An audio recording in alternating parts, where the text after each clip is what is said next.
process and policy presentation. Recording has started. Public input with various ways to provide that input, which I will go over here in just a few minutes.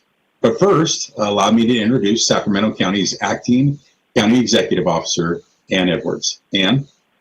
Thank you, Robert, and welcome everyone. I'm really happy to be here this afternoon to introduce Sacramento County's fiscal year 2021 budget workshop. The Board of Supervisors expressed interest in a presentation for Sacramento County residents to better understand the county's budget process and to weigh in on your budget priorities. And that is the intent of this workshop. As you will see from the presentation, the budget process is very complex, and our goal is to shed light on this process in a way that is clear and transparent. We also want to hear from you. You will have an opportunity to ask questions and weigh in on your priorities. I will now turn it back over to Robert, who will explain how this is all going to work. Thank you again for joining us. Thank you very much, Ann. So next we'll be receiving a budget presentation. However, before we begin, there are a few housekeeping items to go over that we hope will benefit the viewers. Your input is very important, as Ann mentioned, as well as your questions. So after the presentation, we will take a short break, and after that break, we'll begin the public comment period. But in the meantime, just a few housekeeping items. So you're able to view this on several different mediums. First is Metro Cable Channel 14 on Comcast, Consolidated Communications, and AT&T First Systems. It's also online at metro14live.saccounty.net. And it's also available in the Blue Jeans meeting platform.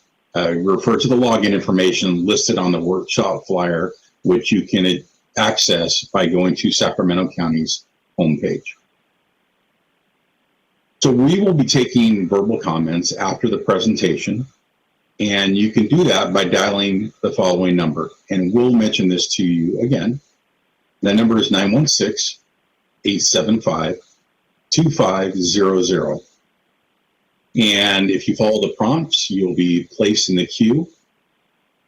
The hold times may be for an extended period, depending on how many calls we receive. When public comments are open, staff will begin transferring you into the workshop, again, in the order that the phone calls were received. The public comment queue will remain open until 8 p.m.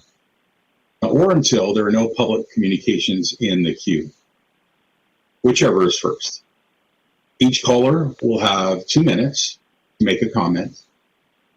And we also encourage folks that if you do not have the opportunity, possibly to make a comment, that you can send your comments via email to boardclerk@saccounty.net.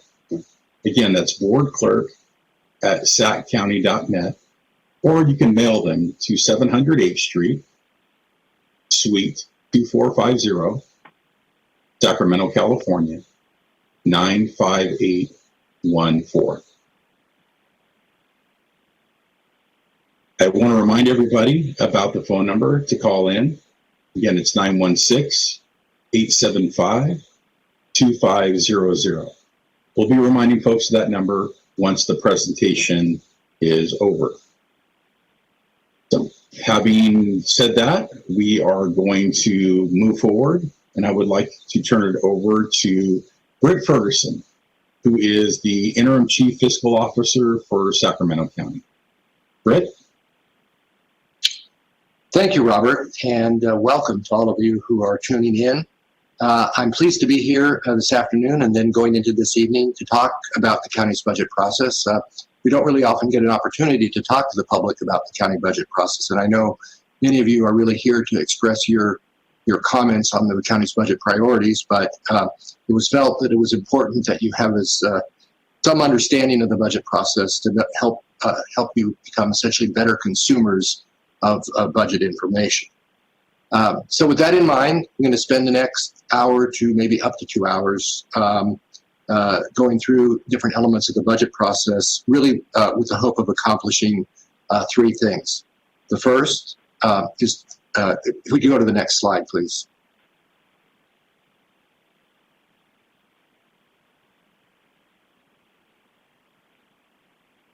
and then the next slide after that. So the first is to provide an overview of the county's budget and process. And that's not to make you experts in county budgets. The State Association of Counties offers classes in county budgets and spends multiple days just going over different components of the budget process. And we don't have that kind of time.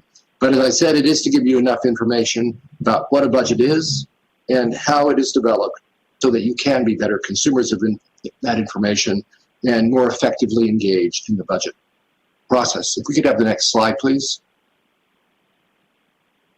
Oh, no, I'm sorry. Go back. I'm sorry. Could we go back to the, can we keep going back, please? There we go. And then the second reason for this afternoon's meeting is this presentation is to provide a very high-level description of the county's current budget and the fiscal environment that we're operating in. And then thirdly, as has been mentioned before, we want to start the process of soliciting public input on what priorities ought to be, what your views of what priorities ought to be for the use of fairly limited discretionary resources. If we could skip to the next slide, please, and then the slide after that. So what is a budget? So first of all, a budget is a way to set or implement policy direction like spending priorities. So frankly, it is not a very good policy setting mechanism. That is because the budget process involves a very tight time frame. There is a huge amount of work just to get the budget together, and departments are operating under a stressful situation as they grapple with possible funding shortfalls and meeting critical needs, which means there's not much time for a thoughtful assessment of alternatives and options that are critical to effective policy development. It's also true that the budget is adopted right before the start of the next fiscal year, so there's not a lot of time to actually plan to implement any policy decisions that are made in the budget process. The budget is much more effective as a policy implementation tool where it is used to implement policy decisions that are already made. We don't do this at Sacramento County, but some counties actually have multi-year strategic plans or financial plans that provide the policy framework for budget decisions. That would be a best practice. But at the least, it's better if policy direction is provided early on outside the budget process, and the budget is the means, used as the means to implement that policy. The budget is also a spending plan. It lays out how available resources will be allocated in the budget year. And perhaps most importantly, from a legal standpoint, the budget provides the authority to spend money and limits how much money can be spent in different areas. In fact, for public officials, in fact, it is against the law for public officials to spend money in excess of what is appropriated in a budget. If I could have the next slide, please. So, in preparing and administering a budget, counties and county staff are not able to do whatever we want. We are governed by a wide range of laws and rules that tell us what sort of information needs to be included in a budget, in some cases, how it needs to be displayed, what we can and can't spend certain money on, and who gets to make certain decisions. These laws, rules, and policies include the County Budget Act, a state law that defines how county budgets are supposed to be structured and approved. Among other things, this is where it says it is against the law to spend money in excess of the adopted appropriations. We're also governed by the State Controller's County Budget Guide. It's an 80-page document that spells out in detail rules and requirements for implementing the provisions of the county budget. We're governed by a wide variety of state and federal laws, rules, and contract provisions. Counties receive a substantial part of our revenue from the state and federal governments, and in some cases, we are literally contractors to those governments. Federal and state laws, rules, or contract provisions detail things like who we can and can't serve, what we can or have to spend certain money on, and whether we need to provide a local match or comply with the maintenance of effort requirement. One rule, for example, The OMB Super Circular details how we can recover overhead costs for the various programs that are funded with federal dollars. These laws and rules are why the county only has true discretion in spending a fairly small amount of our local resources. We're also governed by the county charter and code. The county charter, for example, requires that we generally follow the provisions of the County Budget Act, but also spells out certain requirements and describes the county executive's responsibility to recommend a budget to the Board of Supervisors. Finally, county staff will take into account any policy direction the board has provided as we prepare the budget. Next slide, please. There are many people and organization units that play a role in preparing and administering the county's budget. These include county departments.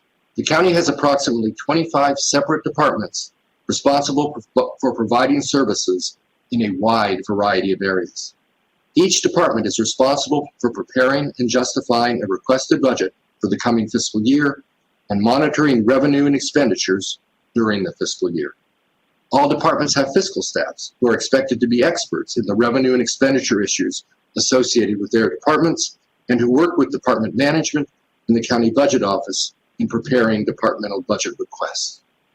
Some departments also assist in estimating certain local discretionary revenues, such as the assessor, who helps us in estimating property tax revenues.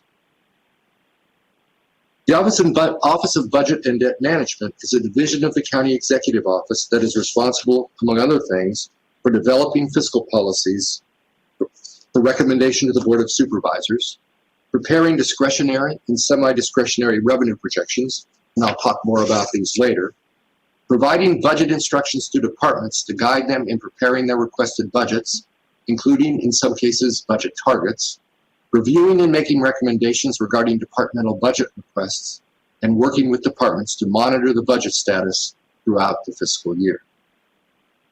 The County Executive Cabinet, comprised of the Deputy County Executives and the Chief Fiscal Officer, review information and recommendations from budget and debt management analysts, meet with department heads and to discuss their budget requests, and make recommendations on funding levels to the county executive, particularly focusing on requests for new or enhanced funding for programs, what we call growth, or the impact of budget reductions. The county executive has the ultimate authority for making final decisions about the budget, including program reductions or decisions about funding growth. The finance department administers the county's financial management system that contains all of the budget, revenue, and expenditure data used to prepare and administer the budget. The finance department also determines the final ending fund balance for the various funds in the county budget at the end of the fiscal year.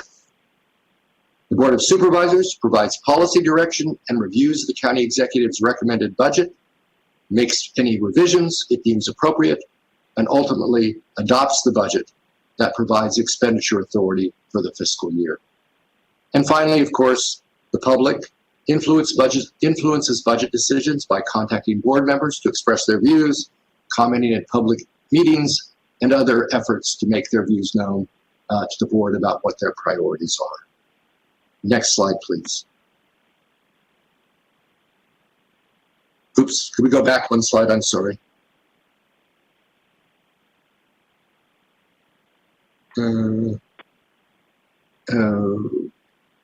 Okay, could we go forward, please? Okay. Yes, I'm sorry. Okay, so in the next couple of slides, I'm going to go over just a few of the key terms and concepts related to county budgets. First, the recommended budget. This is the county executive's initial proposed spending plan for the next fiscal year, submitted to the Board of Supervisors before the end of the current fiscal year, that is by June 30th.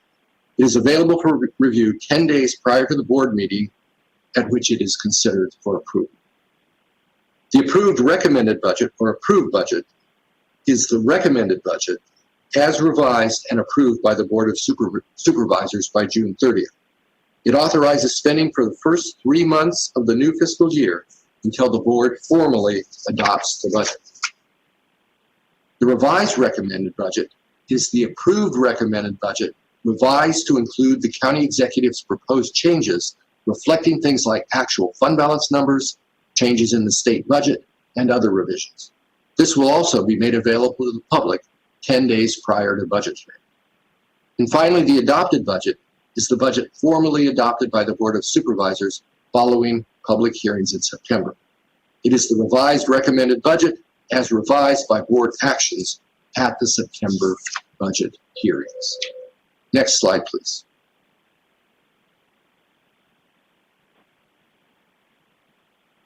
Appropriations is the authorization to spend money. It is not a requirement that the money be spent, only an authorization and a limitation. Departments can't spend money in excess of the appropriation authority without going back to the board for an appropriation adjustment. Under the Budget Act, appropriations can be set at different levels. For example, budget units, objects, line items, and I'll talk more about that later. Revenue is money that comes to the county from outside sources. At Sacramento County, we classify revenue into three broad categories. First, discretionary revenue. That's local revenue from things like property tax and sales tax that is not legally restricted to a particular use. This is money the board can spend on any public purpose, though there are service level mandates, match and maintenance of effort requirements for certain programs that limit how much of this money is truly discretionary. Next, semi-discretionary revenue. This is 1991 and 2011 realignment revenue and Proposition 172 revenue. This is money we get from the state for specific purposes, but in many cases those purposes are fairly broad, so the board has some discretion as to how the money is spent. An example is Proposition 172 revenue, which comes from a statewide sales tax and must be used to fund public safety programs like the sheriff and probation, but what amount is provided to which public safety program is up to the county. Another example would be mental health realignment revenue. This also comes from statewide sales tax and BLF revenue and must be spent on the local share of costs for mental health programs realigned from the state to counties in 1991. Though again, the county has discretion as to how much is provided to which realigned programs. I'll be talking more about this later, but in many cases, there are limitations on how this money can be spent, such as maintenance of effort requirements or non-supplanting provisions. Finally, there is categorical revenue. This is revenue received by departments that must be spent on specific programs or services. This includes much of the state and federal revenue we get for various health and social services programs, as well as fee revenue paid by those who receive services, like garbage collection or water service. Reimbursements. This is money received or held in one fund or budget unit and then transferred to another budget unit. An example is realignment revenue, which is received in a realignment restricted fund and then transferred to the relevant operating budget in the general fund where it appears as a reimbursement. This happens frequently because state law requires that this money be received in a dedicated fund, and that's the case in realignment, for example. Appropriations funded by reimbursements are double counted in the total county budget, once in the non-operating funds that receive the revenue, and then a second time in the operating budgets where the expenditures actually occur. Net financing uses. This is total appropriations minus reimbursements. It shows what the total budget would be if there were no double counting of reimbursements. It's only really significant when you look at the budget as a whole. In any particular budget unit, really the appropriation level is what they spend. But if you look at the total budget as a whole, it double counts between funds. Available fund balance. At the end of every fiscal year, each fund ends the year with a budget balance, unspent money that is carried over from the prior year. This is money that can be spent in the next fiscal year. This fund balance is divided into two pots: reserves, part of fund balance set aside for a specific future use, and the available balance, which is the unreserved portion of fund balance that can actually be used to spend on programs and services in the next fiscal year. In the general fund, for example, the available fund balance is a critical source for balancing the budget. Reserves. As indicated, this is the portion of fund balance that is set aside for a future specific use. In accordance with the Budget Act, reserves are technically classified as assigned, committed, restricted, or non-spendable. As a practical matter, though, it is more useful to classify the restricted and non-spendable reserves together as restricted meaning there are legal constraints on what they can be spent on beyond the control of the Board of Supervisors. Similarly, the assigned and committed reserves can be classified together as unrestricted, meaning the board has control over whether and how much to reserve. At Sacramento County, our unrestricted reserve level in the general fund is quite low compared to most counties our size, which puts us at severe risk if there is an economic downturn. But I will talk more about that later. Next slide, please. The budget is comprised of a number of components that constitute the basic budget building blocks, some of which you will see in the budget book and some you won't. I mentioned some of these before, but I'll provide some more information here. Funds and fund types. The county budget includes over 100 funds. These are self-contained pots of money that have their own sources of revenue and carry a fund balance. In accordance with the Budget Act, funds are categorized as follows. Governmental funds, including the general fund, which is the main operating fund of the county. Most operating departments are budgeted in the general fund and includes all of our discretionary revenue, and special revenue funds that include budgets for various programs funded by certain dedicated revenue sources like the roads fund. And then proprietary funds, which charge for their services and operate more like private businesses. There are two types of proprietary funds: enterprise funds, which provide services to the public, like water provision, garbage collection, and airports, and internal service funds that provide services to other county departments, like information technology, vehicle fleet maintenance, and those types of services. Each fund is comprised of one or more budget units, which is the next budget element. Budget units are the level at which most appropriations are made at the county. That means that, with some exceptions, during the fiscal year, departments can move expenditures around within the budget unit without approval, but cannot exceed the total appropriation authority for the budget unit.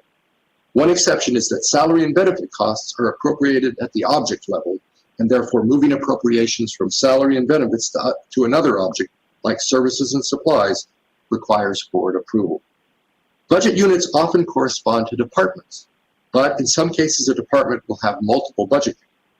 For example, the Health Services Budget Unit includes the budgets for most of the programs managed by the Health Services Department, but some health services programs are in the Correctional Health Services, Juvenile Medical Services, and Health Medical Treatments payments budget.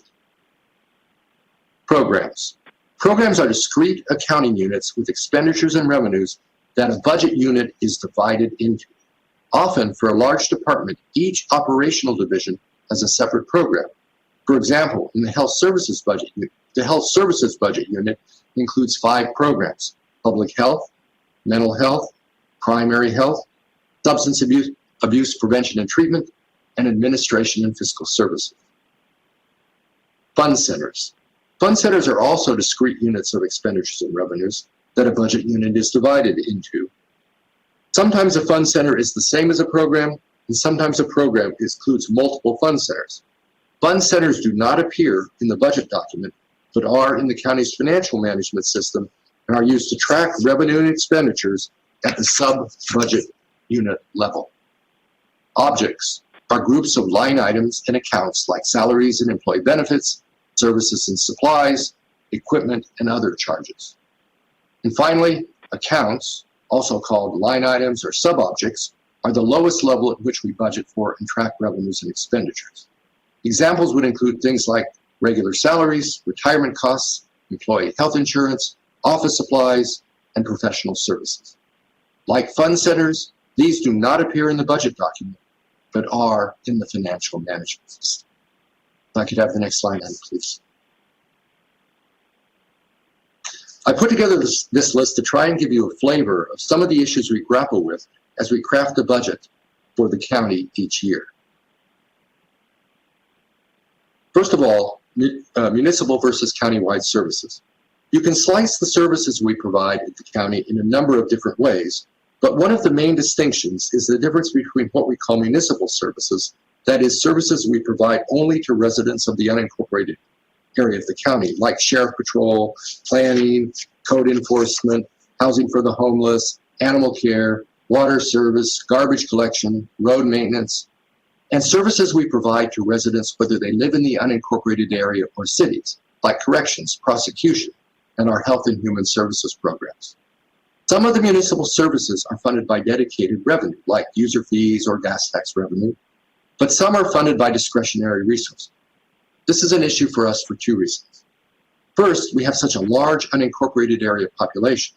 We have the largest unincorporated population as a percentage of total population of any county in the state, that it puts financial pressure on us to provide municipal services in addition to countywide service. Second, it raises equity issues because most discretionary revenue comes from countywide revenue sources like property tax, and if that money is used to provide municipal services, city residents are in effect being asked to subsidize services to unincorporated area residents. The second issue is our role as a provider of state programs, including mandated programs, versus addressing locals' priorities and services. This is an important constraint on how flexible we can be in using limited discretionary resources. This is because not only do we get much of the money for the programs we provide, particularly health and services programs from the state and federal government, but many of these programs have level of service requirements that are not fully funded or have local match or maintenance of effort requirements. In addition, in some cases, programs that we provide essentially as contracts to the state provide critical services, and there is pressure to provide local funding for programs that are really the state's responsibility. Discretionary, semi-discretionary, and categorical revenue. I've already talked about how the different categories of funding we receive limit our flexibility in how we can fund programs and services. Labor agreements and cost of living adjustment. Salary and benefit cost is one of the largest components of the county's budget. The county has 30 different bargaining units, and agreements with those unions determine things like the cost of living adjustment that will be provided to employees each year, which can have a significant impact on county costs. And the state budget. Obviously, since we get so much of our revenue from the state, what is in the state's budget can have significant impact on the county's budget. Often we don't know exactly what the state budget will mean to us until after it is adopted in June. Next slide, please.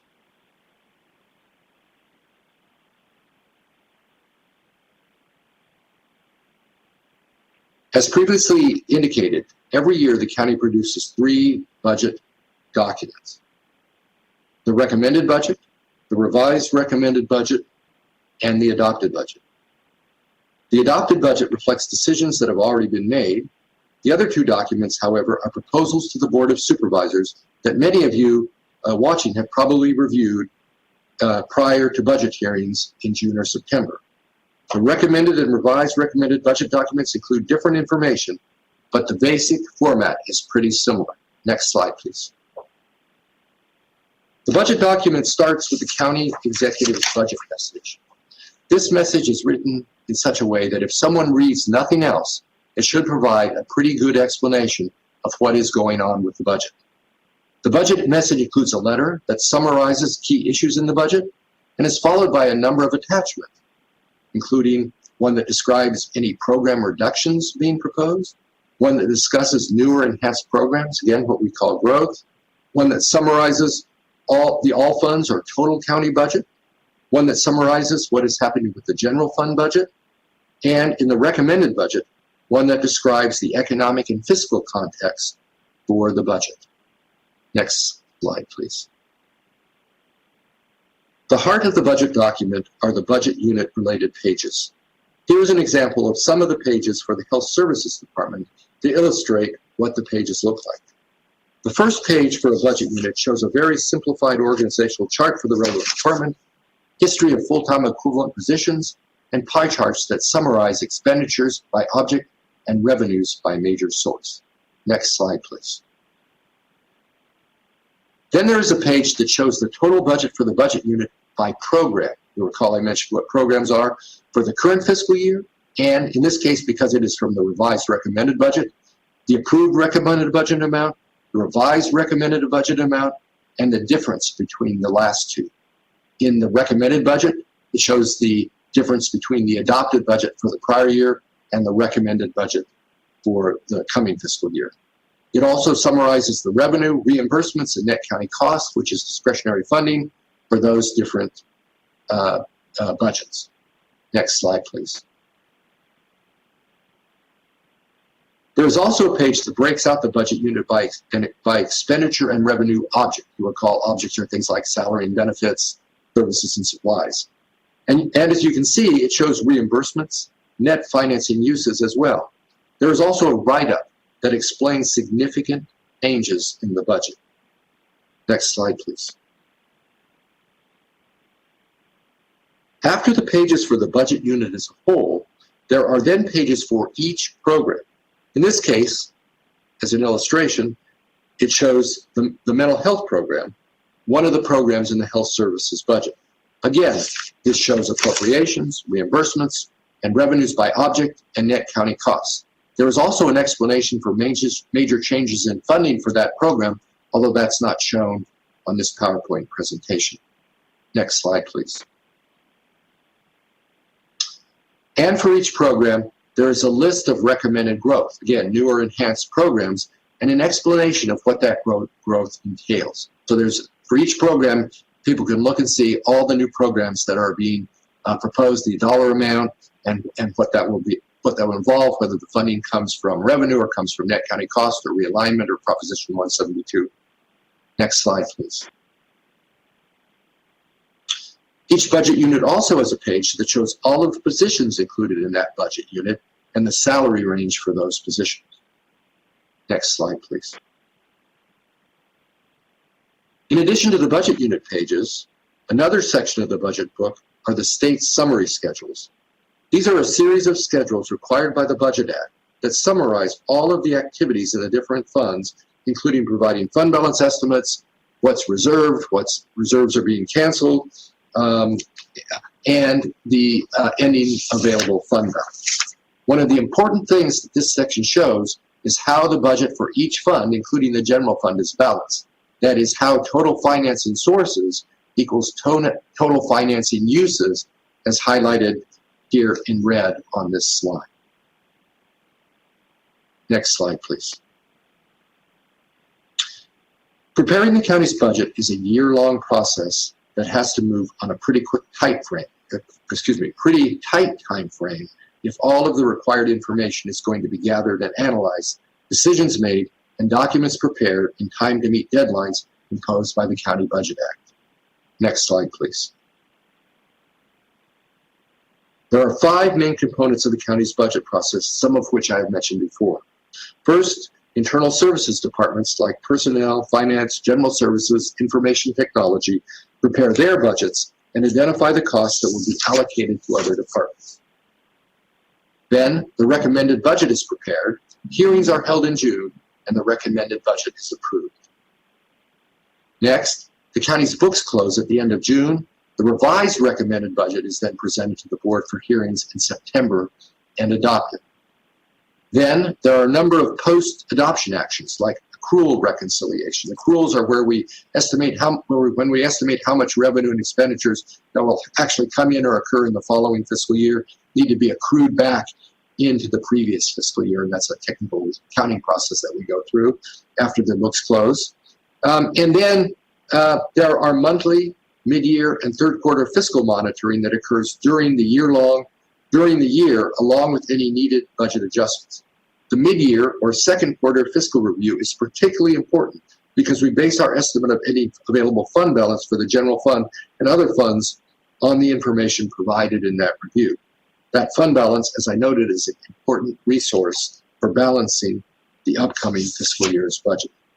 Next slide, please.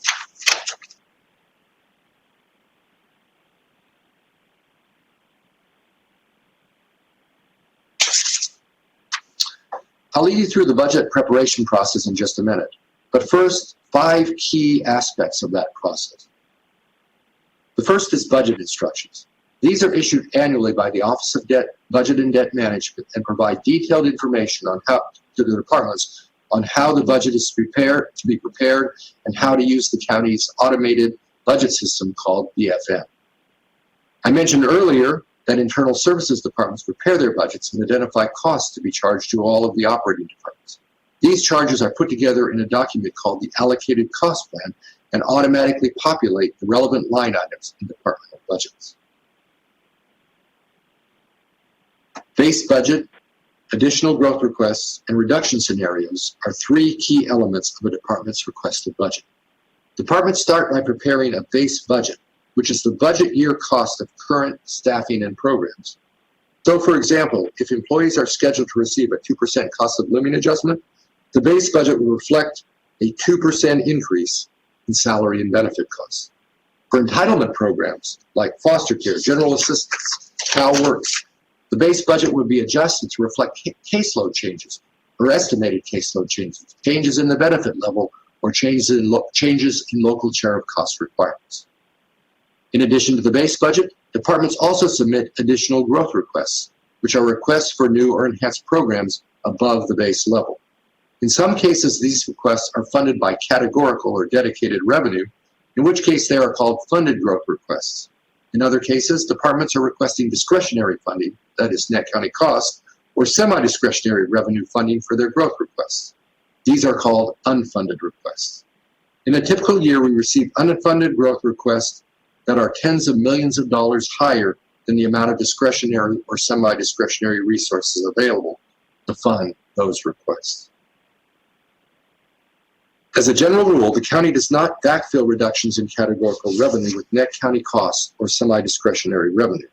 When that occurs, departments prepare reduction scenarios that describe what reductions will be made due to the loss of that revenue and what the impact of those expenditure reductions will be.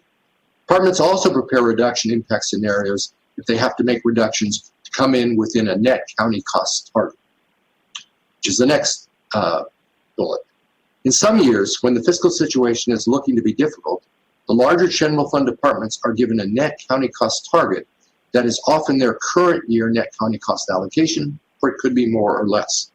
When this occurs, the Executive Cabinet carefully reviews the reduction impact scenarios to evaluate whether it would be appropriate to restore some or all of a reduction, taking into account other needs and the general fund's discretionary resource availability.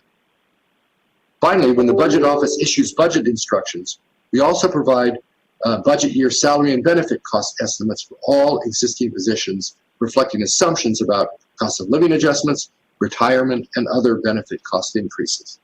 These are prepared using the personnel module in BFM. Departments use these cost figures in preparing the salary and benefit object of their base budget request. Next slide, please. The next three slides provide a very high-level view of the budget timeline. I've talked about some of these things already, but some of the key steps include: from September through December, internal service departments and the Office of Budget and Debt Management prepare the allocated cost plan. In January, we issue budget instructions and departments submit their mid-year fiscal reviews. In February, we prepare semi-discretionary revenue estimates for the budget year, and requested budgets are due from departments to the Budget Office. This year, we will also be taking proposed budget policies to the board in February. In March, we will bring the mid-year or second quarter fiscal review to the board, along with any recommended current year budget adjustment. We will also prepare discretionary revenue estimates for the upcoming budget year. Next slide, please. In April, the Executive Cabinet and the County Executive make decisions about growth requests, program reductions, and net county cost funding levels for the different departments. This year, we will also hold a board budget workshop to give the board an update on what the budget situation is looking like and seek any additional policy direction deemed appropriate. In May, departments submit revised budget if needed due to the county executive's decisions. We write the county executive's budget message, complete preparation of the recommended budget document, which takes a number of weeks, it's a multi-hundred-page document, and send that document to the printer. The recommended budget is provided to the board and released to the public at the very end of May. Then, hearings on the recommended budget are held in June, and the budget is approved as revised by them, by the board. Next slide, please. In July, after the end of the fiscal year, the county's books for that year are closed, and the finance department determines what the actual unaudited fund balances are for the various county funds. You'll recall in the recommended budget, we had to go with an estimated ending fund balance based on the mid-year fiscal review. During July, departments also submit requests for revisions to the approved recommended budget. These requests are often encumbrance adjustments due to the timing of capital projects that thought were going to be completed in the prior year aren't, and so they have to be rebudgeted, for example. And sometimes these adjustments also reflect new information regarding the state budget, which, as I mentioned, is usually not adopted until the end of June. And in July, with a full prior year's worth of actual revenue now behind us, we also revise our discretionary and semi-discretionary revenue estimates for the budget year.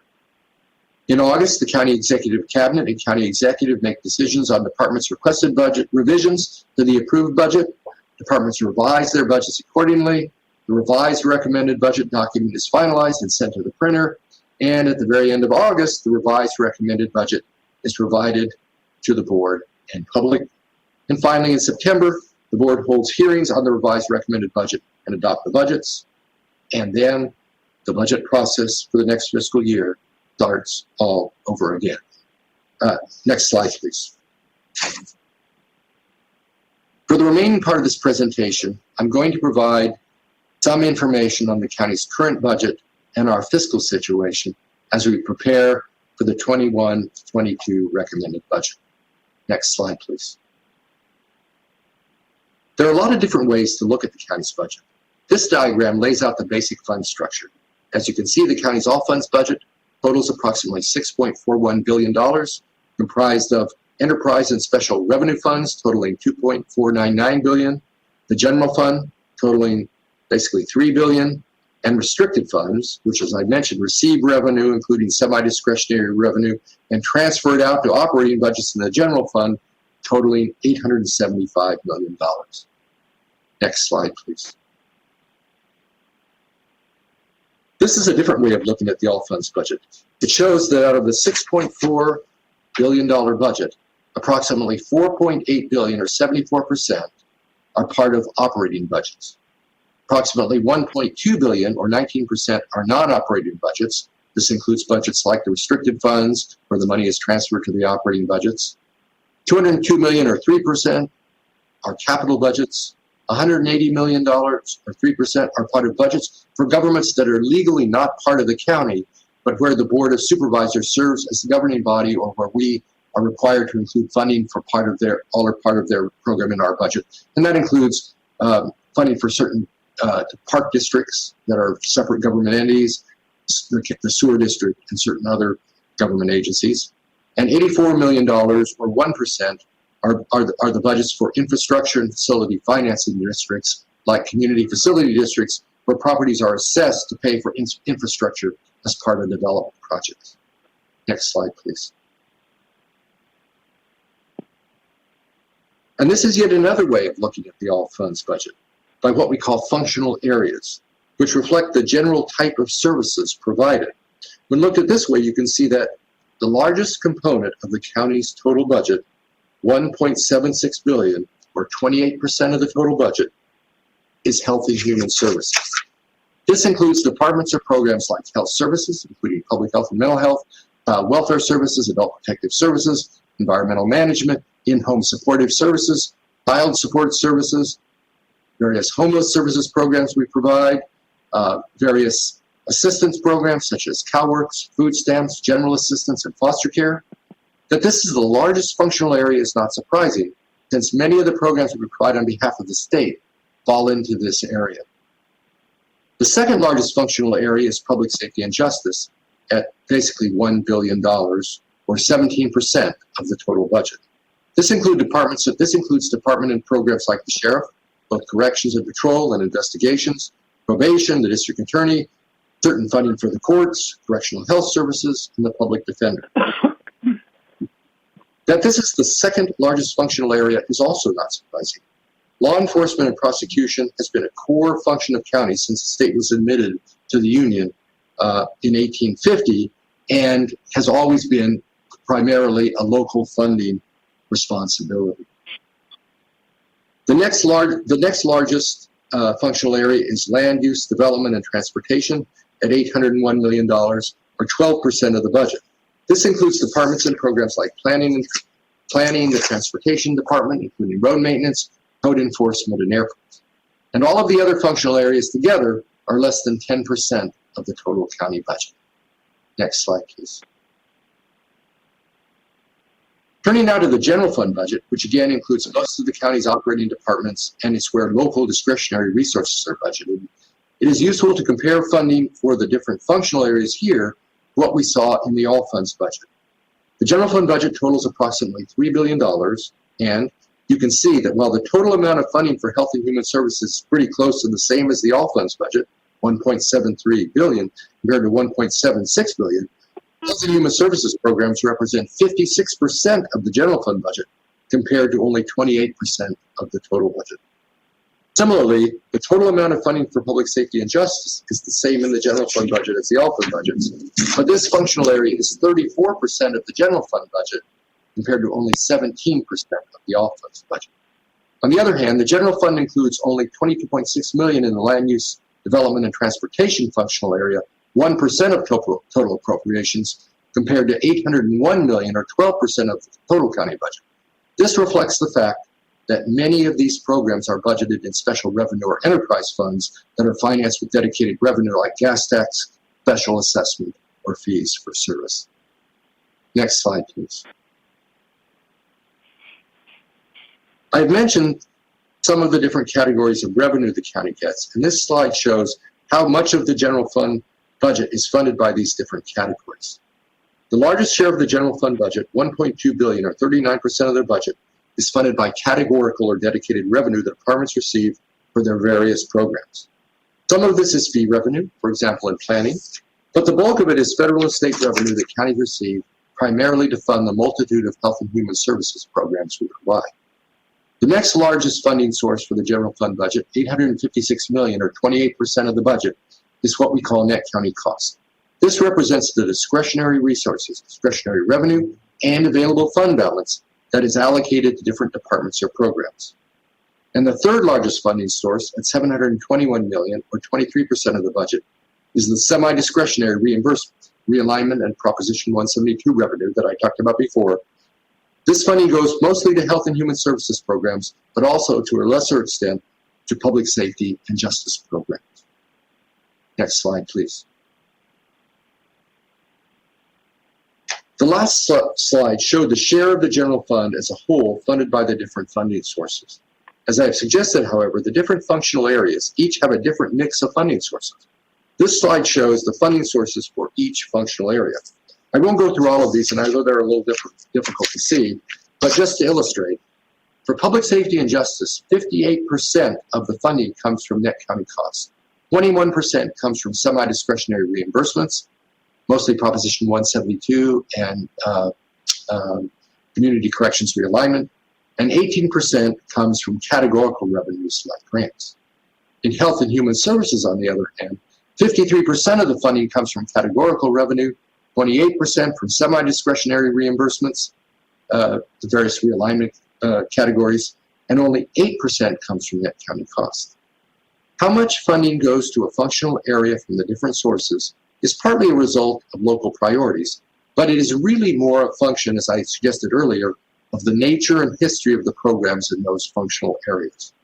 Many of the programs and services in the public safety and justice functional area, local law enforcement, jails, courts, are core programs that counties have provided since we were first created in the 1850s, and these have historically been a local funding responsibility. Until community corrections realignment in 2011, we got very little funding from the state or federal government for these programs and still get a relatively small amount. In health and human services, the opposite is the case. Many of the services we provide in this area are really federal and state programs, some of which are fairly recent origin, that counties are required to administer and that are funded largely with state and federal money, though in some cases counties are required to share in the cost of providing the services. Next slide, please. I mentioned this before, but it is such an important part of how we fund the general fund budget that I wanted to spend some more time talking about it. And that is semi-discretionary revenue. So there are three broad categories of semi-discretionary revenue that counties receive. Proposition 172 revenue, which is based on a statewide sales tax levy and allocated to the counties based on a formula that takes into account the relative proportion of sales tax collected in that county, in the entire county, not just for the county government, compared to the statewide total. Proposition 172 revenue must be spent on public safety programs, as I've mentioned, like the sheriff and probation. As you can see, for this year, the budget includes approximately $116 million, Proposition 172 revenue. 1991 realignment revenue is one of the other major categories of semi-discretionary revenue, and that also comes from a portion of the statewide sales tax and also a portion of statewide vehicle license fee revenue. This 1991 realignment revenue is divided into different categories: how works, mental health, public health, and social services, and is allocated to counties based on different fairly complex formulas for the different categories. As you can see, for this year, the budget includes a total $326 million in 1991 realignment revenue in the various categories. Revenue in each of these categories must be spent on what are called realigned programs in the relevant category, so the county has discretion with regard to how much is spent on which program in each category. The programs funded through 1991 realignment are called realigned because in 1991, when the state implemented realignment, it basically assigned counties a share of responsibility for funding these programs and provided the realignment revenue with the understanding that if revenue came in higher than the cost of the program, counties could implement new or enhanced services. And if the revenue came in less, the counties would either reduce services if the services weren't an entitlement or cover the cost with discretionary resources. And then there is 2011 realignment revenue, which also comes from a share of statewide sales tax and vehicle license fee revenue. This revenue is also divided into different categories: protective services, which can fund things like child protective services, other law enforcement and public safety, community corrections, sometimes called AB 109 realignment, and behavioral health, and allocated based on different formulas for each category. For this year, the budget includes a total of $394 million in 2011 realignment revenue. This revenue, too, must be spent on programs in these categories, but again, the board has some discretion in most cases as to how much in which programs in the different categories. There are maintenance of effort and non-supplanting rules for these revenue sources, but after those are met, the revenue can, within the eligible programs, be spent pretty much interchangeably with net county costs, which is partly why we call it semi-discretionary. So, for example, when we put together this year's budget and we're projecting significant reductions in realignment and Proposition 172 revenue due to anticipated declines in statewide sales tax revenue, we backfilled the revenue reduction in many health and human services and public safety and justice programs with net county costs. In other years, when we have had additional semi-discretionary revenue, we offset net county costs. Next slide, please. A key point here is that since semi-discretionary revenue is based largely on sales tax revenue, it can be fairly volatile compared, for example, to the general fund's largest discretionary revenue source, property taxes. This is shown in this slide, which provides a history of semi-discretionary revenue allocated to general fund departments in recent budgets. You can see that we budgeted a significant reduction in semi-discretionary revenue allocations in fiscal year 2021 due to the anticipated impact of the COVID-19 pandemic on sales tax revenue. And as I indicated, we backfilled most of that with net county costs, but you can see how significant we anticipated at the time that reduction would be. In point of fact, we don't believe that a reduction of this magnitude will now occur, and I will be discussing this later. In general, because these revenue sources are based on sales tax revenue, and because of the complexity of the allocation formula, the various allocation formulas, it is difficult to project the amount of revenue the county will get in a particular fiscal year from these sources with the certainty that we would like. A second key point here is that because semi-discretionary revenue can, for the most part, be used interchangeably with net county costs, how much discretionary revenue we get impacts how much net county costs will be needed to fund the base budget of the various realigned programs. Next slide, please. As I mentioned, net county costs is the discretionary resources, available fund balance, and discretionary revenue used to fund general fund departments and programs. We talk about it as an allocation, but it is really the result of a mathematical equation that takes appropriations, subtracts revenue and reimbursements, including semi-discretionary reimbursements, with the difference being net county costs. This table shows how the $857 million in net county costs in the current year adopted budget is allocated by functional area. 71% goes to public safety and justice, 16% goes to health and human services, and 13% funds all the other functional areas. As I mentioned before, the proportionate allocation of net county costs largely reflects the historic nature of the programs included in the various functional areas. Next slide, please. This slide shows the recent history of net county costs. As you can see, it grew at a fairly steady pace between FY 2015-16 and 2017-18, driven in part by increases in the cost of doing business like cost of living adjustment, with a significant increase in fiscal year 2018-19 due to large investments in some critical health and human services and public safety and justice programs, the latter related to the May's consent decree regarding conditions of confinement in the county jails.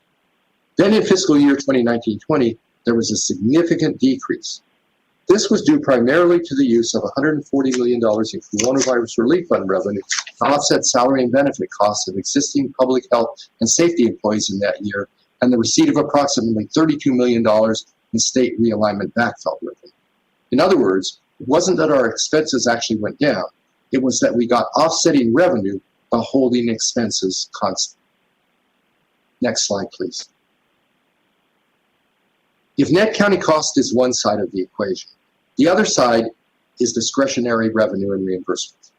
In total, the fiscal year 2021 budget includes $733.5 million in discretionary revenue reimbursements, with the main components being property tax at $494.8 million, or 67% of total discretionary revenue and reimbursements, sales tax at $86.4 million, or 12%, and everything else totaling up to 21%, but no one single category greater than 5%.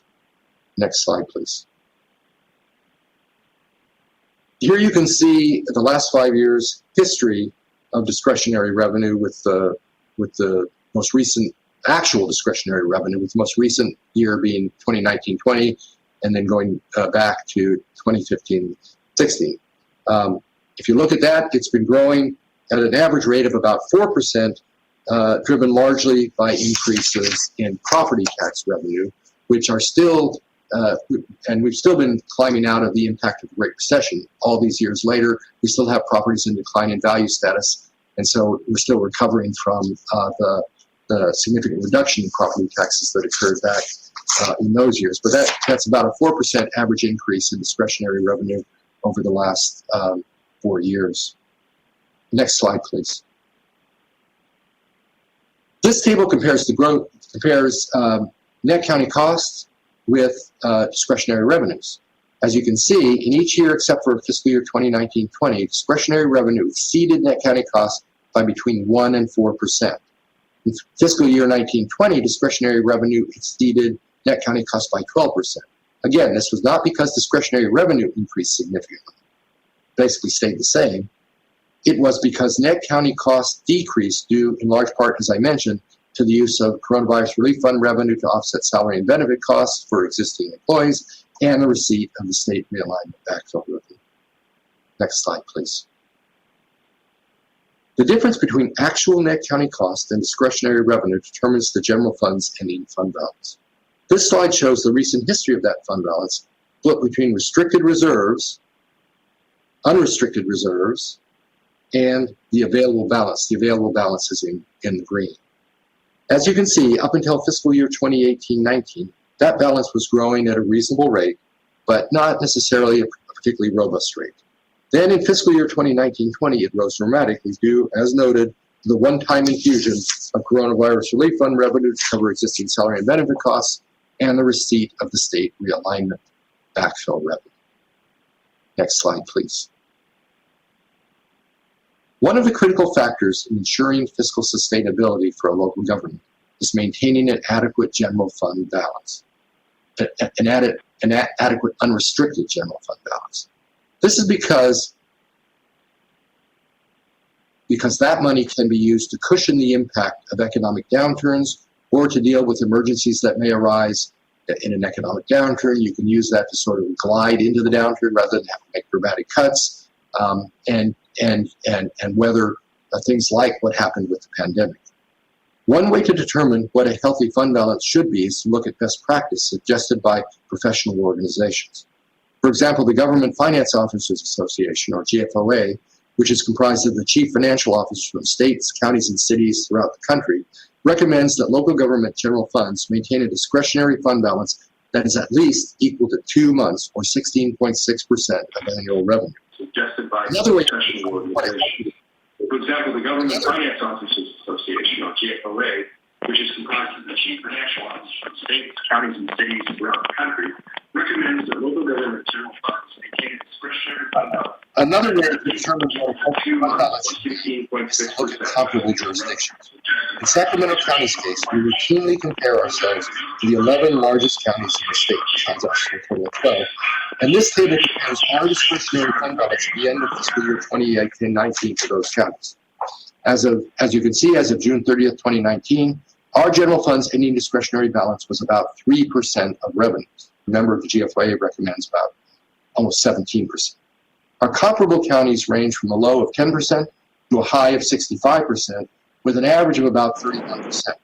Besides us, there are only 2 counties, Orange and Riverside, that have discretionary fund balances that are less than what GFOA recommends, and their fund balances are about 3 times greater than ours as a percent of revenue. The point of all this is that our fiscal situation is going to be precarious until we substantially increase our fund balance, which is basically accomplished by setting aside more money in reserves rather than spending it on new programs or program enhancements and reducing expenditures wherever possible. Next slide, please. One thing that can help us decide what we can afford to do in a budget year is to do multi-year general fund revenue and expenditure projections. So every year we do a 5-year sensitivity analysis that projects net county costs and discretionary revenue under different assumptions. We will be preparing that forecast for the upcoming budget process and sharing it with the board at an upcoming board budget workshop.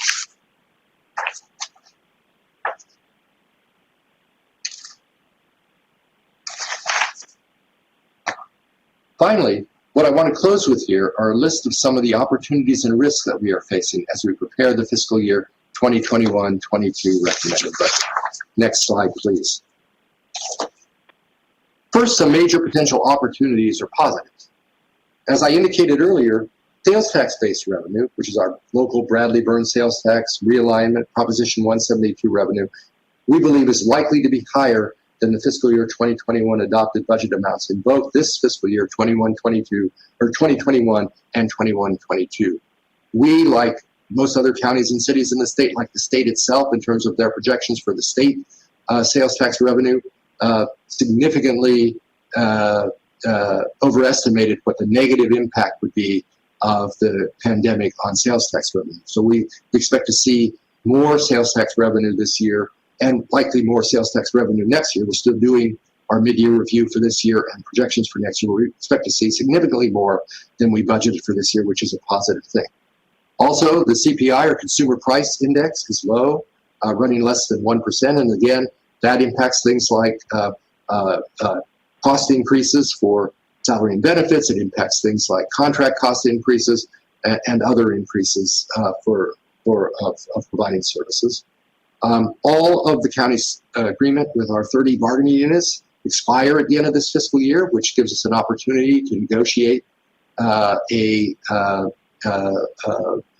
provisions that are beneficial to the county in terms of things like COLAs and other factors. As we all know, COVID-19 vaccines are now available and starting to roll out, and as people become vaccinated, hopefully we all hope that the economic conditions will improve and unemployment will improve, and so some of our revenues, not so much sales tax, it looks like, some of our other revenues will grow. And then, of course, there was just recently a new COVID-19 relief bill passed in December, that provides counties with additional funding for testing, contract tracing, rental assistance, and then in addition to that, provides direct assistance to individuals and to businesses. The revenues will grow. And then, of course, there was just recently a new COVID-19 relief bill passed in December that provides counties with additional funding for testing. There is, of course, a potential for a new federal program in 2021. We don't know if it's going to pass. We don't know what it's going to include. The bill proposed, one of the bills proposed by the Democrats would include actual financial assistance to state and local governments as well as other funding. So we'll have to wait and see what happens with that. And then we're seeing a reduction in assistance caseload costs. One of the main drivers of our costs in health and human services areas are how large our caseloads are for things like general assistance, child works, foster care, and all the other relief programs that we provide, assistance programs that we provide. And when those caseloads go up, our costs go up, and our local share of costs goes up. And when those caseloads go down, our costs go down as well. And we are seeing right now a decline in caseloads and costs. So that's a positive thing. Unfortunately, there are also some major potential risks and negatives, which is the next slide. If we go to the next slide, please. So as I mentioned, the fiscal year 2021 general fund beginning available balance of $161.6 million reflected the one-time impact of $142 million in coronavirus relief fund revenue to offset the cost of existing public safety positions and $34 million in realignment backfill revenue. So that's a total of $180 million that will not be likely to be repeated for the 2021-22 fund balance. So we start with that sort of that shortfall. On the positive side, as I mentioned, we expect to get more sales tax revenue, but this is a huge one-time pot of money that will no longer be available going into the next fiscal year. Second, we're looking now. It's early to say, but we're looking that secured property tax revenue, which is the main property tax revenue that comes into the county, is probably going to grow at a slightly slower rate than it did for this fiscal year. This year it grew at, I think, about a 6.8%, but this year we had a 2% COLA. The way property tax works under Proposition 13, it grows really from three things, the secured property tax roll. One is if there is new construction and new construction comes online, new housing or commercial properties. The second is or really four ways. The second is if there's properties are sold and when they're sold, they're reappraised at a higher value. The third way is when properties come out of declining value status, as I mentioned. And the fourth way is there's an annual CPI adjustment to property tax assessed value for all properties that is based on the California CPI. For this year, for 2021, and for the last few years, the maximum that CPI can be is 2%, and it has hit the maximum. But for 21-22, we already know what it'll be, and it'll be around 1%. So it'll be half what it was. So if you look at this year, we had about a 6.8% increase. 1% of that 6.8, or basically all but 5.8, was related to the CPI. So it would have been 5.8% without that 1%. And this year again, it 4.8% without that 2%. And this year it will only be 1%, not 2%. So and even 1% of property tax, because it's such a large amount, is a significant issue for us in terms of our revenues. I mentioned on the positive side that all of our labor agreements will expire at the end of the current year. That's also on the negative side. It really depends on what comes out of that collective bargaining process. And in some cases, for some of our unions, we actually have binding arbitration. So it really depends on what comes out of that, whether that's a positive or a negative. It's an opportunity, certainly, but it could go either way. I mentioned on the positive side that vaccinations are being enrolled, but obviously we all know they're going very slowly. And so it's clearly going to take a long time to get everybody vaccinated and before we see the really beneficial impact of that in a large way. And of course, we always face the potential of additional public health costs to respond to the COVID-19 pandemic. And that's as I mentioned, we got additional funding for things like contact tracing and vaccination and testing in the most recent relief bill, and there may be more. But if our costs exceed the amount of relief that's available, that will fall to discretionary revenue, discretionary net county costs, and so that's a risk. We don't know what those costs will be entirely yet. We'll incur additional costs to implement the requirements of the May's consent decree regarding conditions of confinement in the county's jails. This is a settlement of a lawsuit that the county entered into a couple years ago to address and remediate problems in the way that inmates were being treated in the jails, particularly with regard to mental health services and health services, and a variety of out of cell time and a variety of other things. We've added over $40 million already in costs a year to address that. We'll probably add another $10 million or so in 21-22, and then a similar amount in the next couple of years after that, and maybe more as we proceed to implement that. The county is self-insured for liability and workers' compensation, and unfortunately, those funds are significantly underfunded. We have a very large amount that we need to make up in order to be adequately funded. Our actuaries have looked at that. And what that will mean is over the next few years, we will probably have to significantly increase the charges that go out to county departments, most of which are in the general fund. And that will also increase costs in the general fund. We have various facilities at the county's Mather campus, which is an area out by the Mather Airport that house homeless-related programs and other types of programs. Those facilities are in really serious, have some serious physical conditions that need to be repaired, close to $12.5 million in potential needs. And we have no dedicated funding source to do that. Those are issues that we're going to have to deal with. We're going to continue to use those facilities to address those critical homeless needs. We have a need for a new property tax system. Our property tax system is old, and given how big a component of our revenue property tax is, it would be penny wise and pound foolish not to make the investments we need to keep that going over the next few years. We have tens of millions of dollars in potential costs that we're going to need to incur to address coming into compliance with the Americans with Disabilities Act, with county facilities and infrastructure. There's a lawsuit called the Hardesty lawsuit, which went against the county. Originally, we were subject to about $100 million in a judgment. That's been reversed on appeal, but we're back in court on that. We don't know how much that will be or when final judgment will come down. It could be not much, or it could be a lot of money. That's another issue that we're going to be monitoring.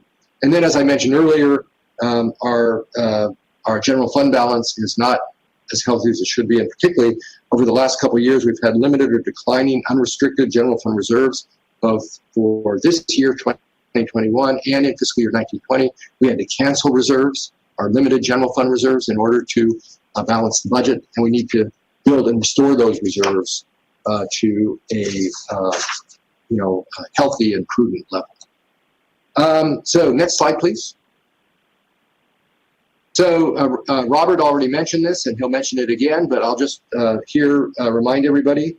First of all, a recorded presentation of this meeting will be available on the county's YouTube page. You can share your thoughts about budget priorities by either calling in, as Robert mentioned, to the 916-875-2500 number, or until February 11th, emailing us at budget2021@saccounty.net. And any responses that are provided, both verbally and written responses, will be provided to the board. And then the last page, just highlight, and again, these dates are subject to change, but highlight some upcoming budget-related board meetings so people can be aware of them. On February 23rd, right now, our plan is to bring to the board a set of budget policies for the 2021 fiscal year budget process. On March 10th, the board will receive, currently our plan is to bring to the board the second quarter fiscal review, which, as I mentioned, will be a critical critical look at where we are this year and where we look like we're going to end this year, which will be a major resource for next year. There may also be a number of adjustments to this year's budget that are needed.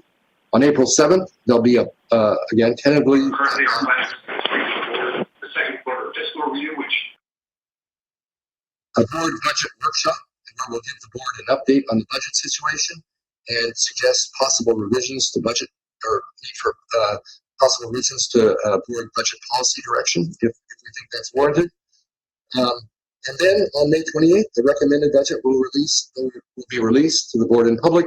And right now we're scheduled to have budget hearings for the recommended budget from June 9th to 11th. And that concludes my presentation.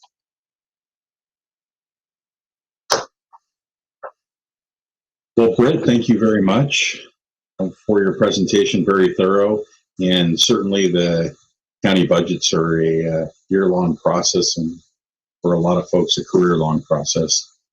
That's very challenging for all those involved. So just a few announcements before we take a 5-minute break.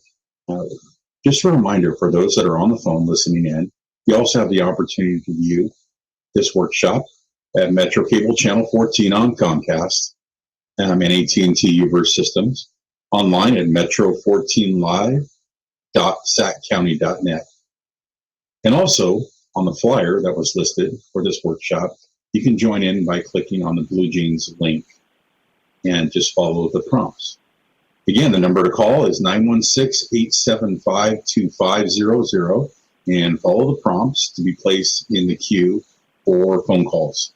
Again, hold times may be extended for a period of time. Really appreciate your patience here.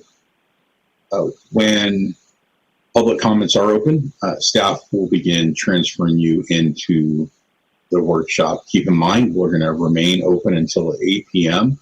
or until there are no public commenters in the queue.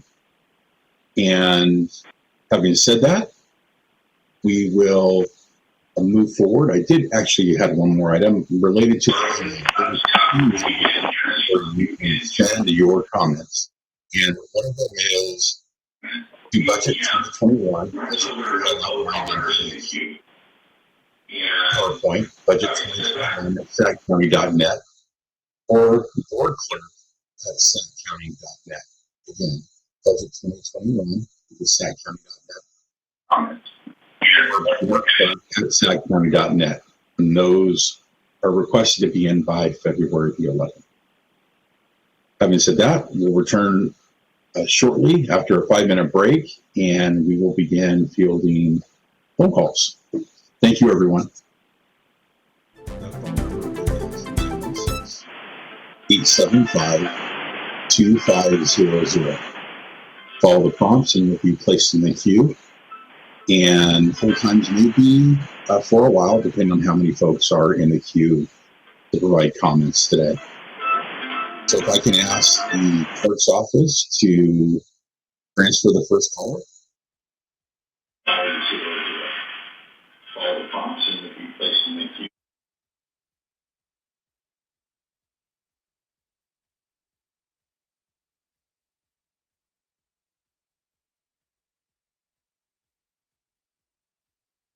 While we are waiting for the first caller to move forward, this is a reminder to everyone, if you have something to attend to and you cannot make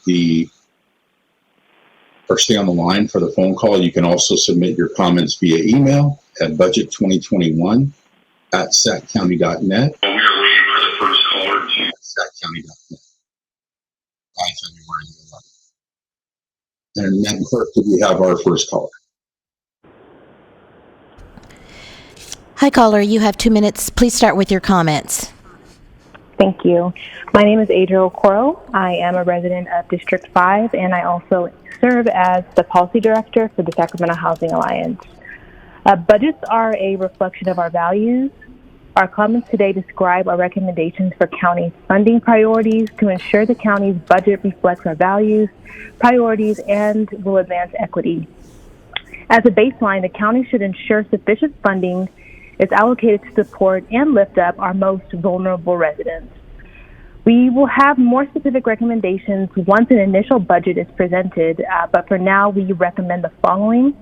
The budget as a whole must comprehensively first address the continuing impact of the pandemic more directly, and with that prioritizing affordable housing investments. In that, we must address and remedy historic racial inequities, especially in housing, where disproportionate harm from discrimination in lending, land use, and government policies continue to negatively impact the quality of life, health, education, and economic stability for communities of color.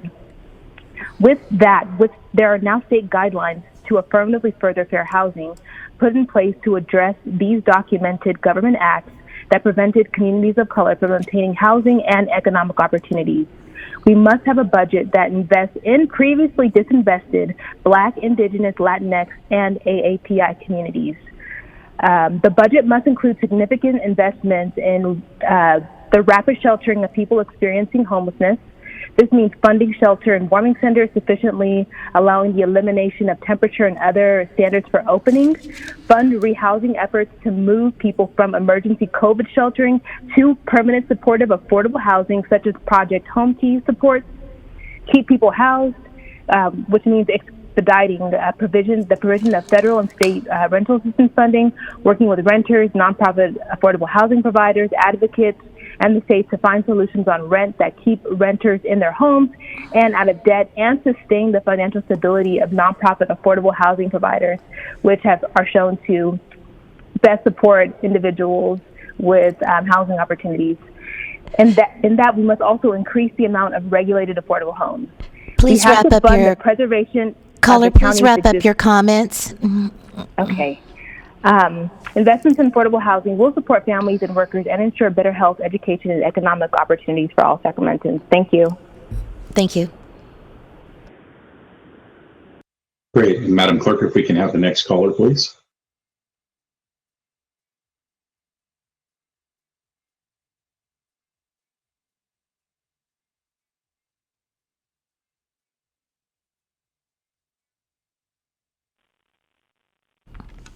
Hi, caller. You have 2 minutes. Please start with your comment.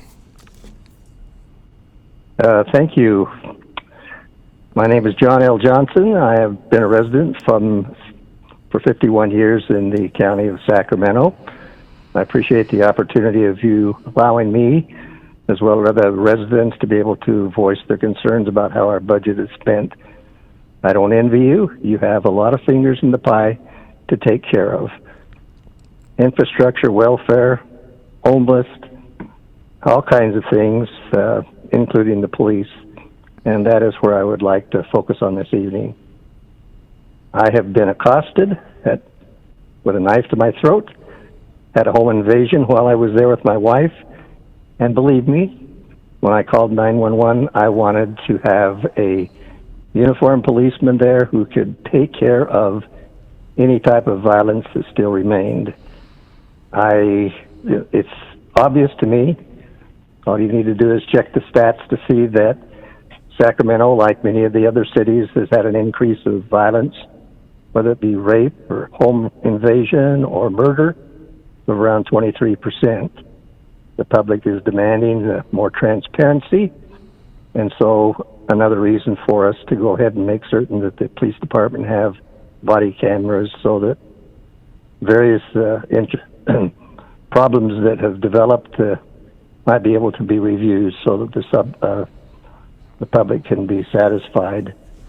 You know, when we decrease the police force money, we basically are encouraging uncontrolled violence, which becomes more, which eventually becomes a problem for businesses closing down. Communities and suburban areas begin to feel uneasy. They begin to sell. Caller, please wrap up your comments. All right. We lose more tax base and eventually have greater problems. So please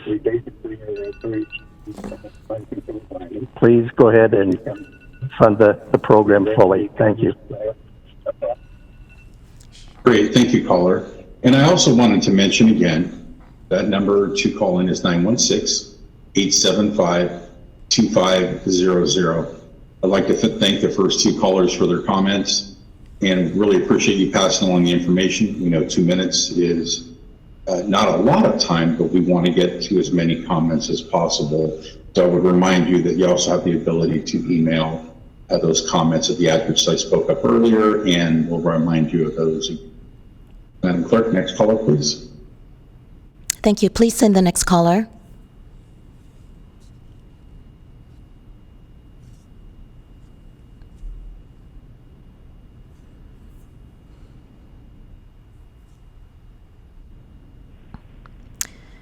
Hello, caller. You have 2 minutes. Please start with your comments. Thank you. My name is Stevie Cook, and I'm a resident of District 1. I'm commenting today to tell you that I do not want one more penny spent on the expansion of the Sacramento Sheriff's budget or on any other carceral category or service. Budget allocations for this year and all future years should address the critical support services community members need to actually improve their lives. Access to housing, alternatives to 911, and mental health care should be the priority of the members of this board.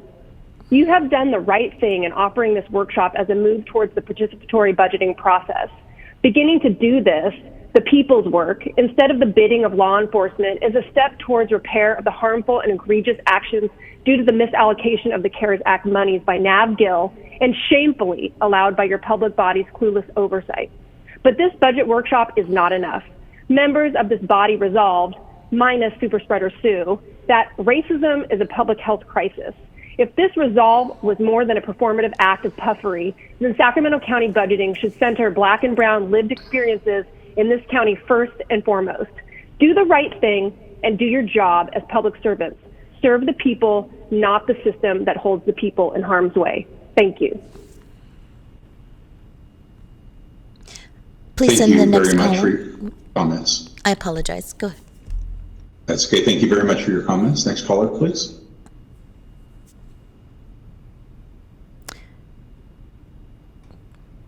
Please send the next caller.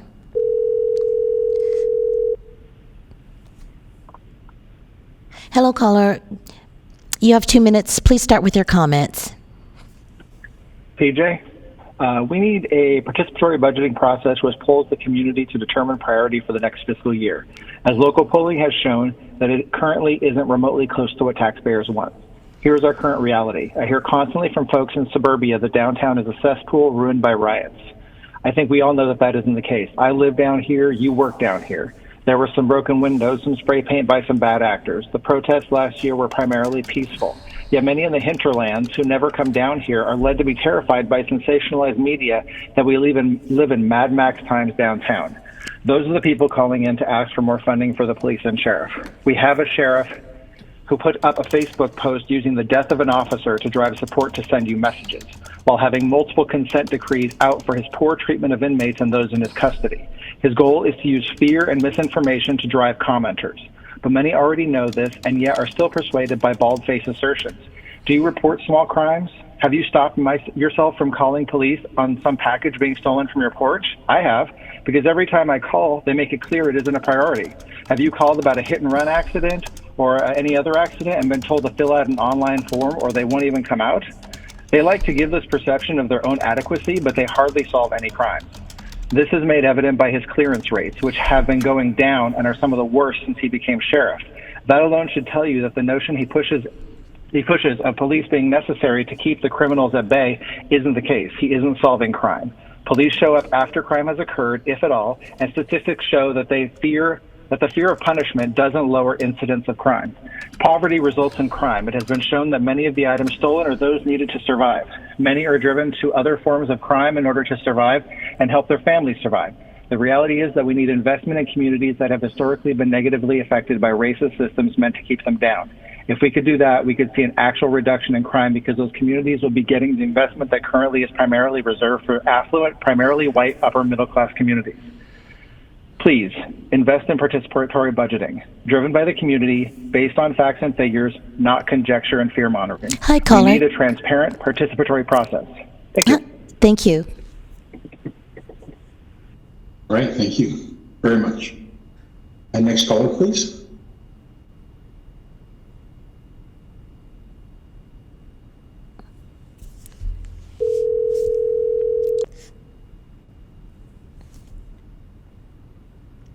Hi, caller. You have 2 minutes. Please start with your comments. Thank you. Good evening. My name is Flojan Kofer. I'm an epidemiologist and the Senior Director of Policy for Public Health Advocates. I also served on the Sheriff's Outreach Community Advisory Board for 4 years. And I'm calling because our communities now more than ever need money for prevention and restoration. Spending a substantial amount of our budget on response is irresponsible. That response solely being law enforcement is downright immoral. The sheriffs don't do prevention, they respond. But what our communities need most are investments in the type of services, policies, and supports that prevent crime, violence, and emergencies, not just systems that can respond to them afterward. You wouldn't want to be told in your 20s that there's nothing you could do to prevent a heart attack, but other than wait until you're in your 50s and then have an ambulance that'll swiftly take you to get a cardiac bypass, the best in the nation. You'd want to know what you could do now to prevent a heart attack in your 50s, and you'd want to do that. The same is true here. Safety means I don't want you to solve my murder. I want to never be murdered in the first place. The sheriff can't create safety, but investing our budget elsewhere can. So what makes this worse, though, is that the sheriff's department isn't even good at the things that people are giving them credit for. The sheriff's department only solved very few rapes, robberies, and burglaries last year, continuing one of the bleakest crime-clearing records of any law enforcement agency in California. They only cleared somewhere around 35% of their violent crimes, which was much lower than the state rate, and they only cleared 9.5% of the sexual assaults that they were investigating and 5.5% of property crimes. So if we're paying them for safety, I ask again, what exactly are we getting? Sacramento's businesses need support during COVID and beyond. Our teachers and students need support in COVID and beyond. Our unhoused folks, people who've been laid off and need rent and mortgage assistance, need more help than ever. We need to fund vaccine distribution and testing for COVID. We need drug prevention and treatment and mental health support. Hi, caller. We need environmental protections. We need to address food access. That's what makes our community safe, and that's what we should be spending our budget on, not just responding to things after the fact and not even doing it well. Thank you, caller. Can you please wrap up your comment? Thank you. Thank you. I'm finished. Thank you. Thank you for your comments. Next caller, please. Can you send the next caller, please?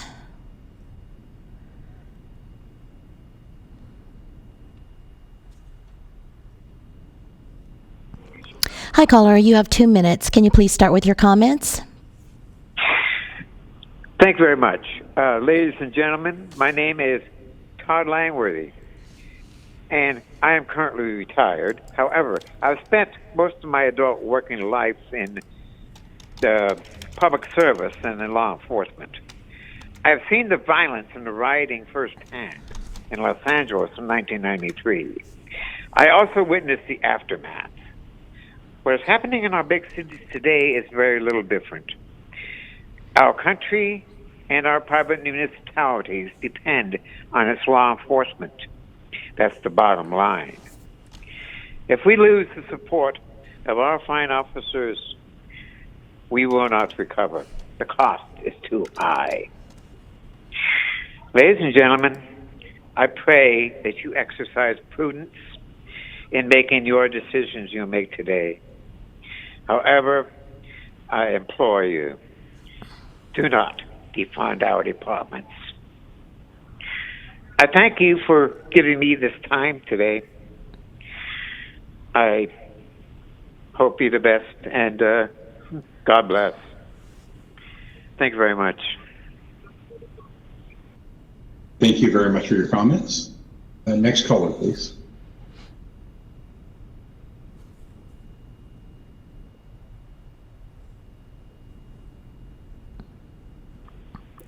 Hi, caller. You have 2 minutes. Please start with your comments. Thank you, Courtney Hanson, District 1. Thank you so much for hosting this workshop. It really is refreshing. And thank you to community advocates who I really feel pushed hard to make something like this happen, and look forward to encouraging our county to think even more expansively and creatively about community engagement and also accessibility, how we break down this information, where we put it. And just want to say that the kind of economic situation the county is in, and the austerity and the cuts and the lack of funding, you know, has been really dark and harmful to the vast majority of people in this county, but we need to be thinking about different types of investments. So when this county tries to throw money at jail expansion projects over and over and over again to fix problems, that's like burning money sort of, whereas you could be putting those funds into something like community-based alternatives to 911, which is an investment that will have huge and long-lasting gains for most people in this county. And I want to see the county reduce drastically the sheriff's bloated budget.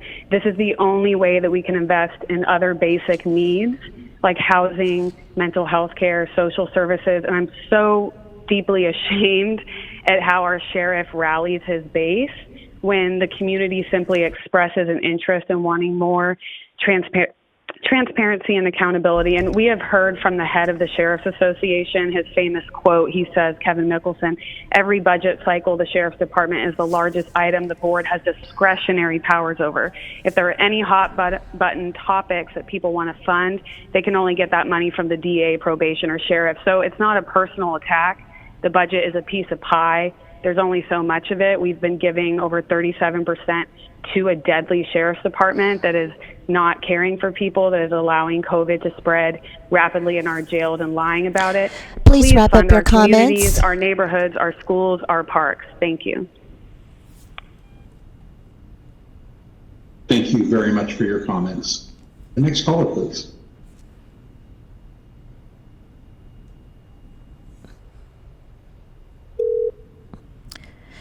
Hi, caller. You have 2 minutes. Please start with your comments.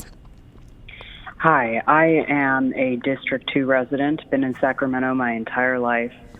Over 70% of our budget goes to criminalization, with over a third of our budget going to the sheriff. No wonder he makes fear-mongering Facebook posts to mislead people into thinking he's being defunded. He's making serious bank off of stealing all of the county budget. Public safety comes in this form of services, not militarization. When we dump millions into cops, we make a promise to criminalize people. If we have so many police, well, they have to do something, right? So it doesn't matter if people are or are not committing crimes. Police have to make people out to be criminal. Austin, Seattle, San Francisco, and so many more cities are realizing that the money they waste on police could be used to help actual people, to actually help people. Sacramento needs to get on board. We are on the wrong side of history, and we are going to be spoken about in history books like, wow, look at this cruel county that let people die in their streets because they have no housing. They don't have services for people who are having mental health crises. They criminalize drug users instead of getting them support. And instead of putting money into services that would help their people, they dump all their money into paying people to carry guns around and throw people in jail. We can change this narrative of how we're remembered. You, our public servants, have to have the courage to tell Jones that no, he can't keep hoarding money from the people of this county. I know he's a racist bully, but I believe in you. Thank you.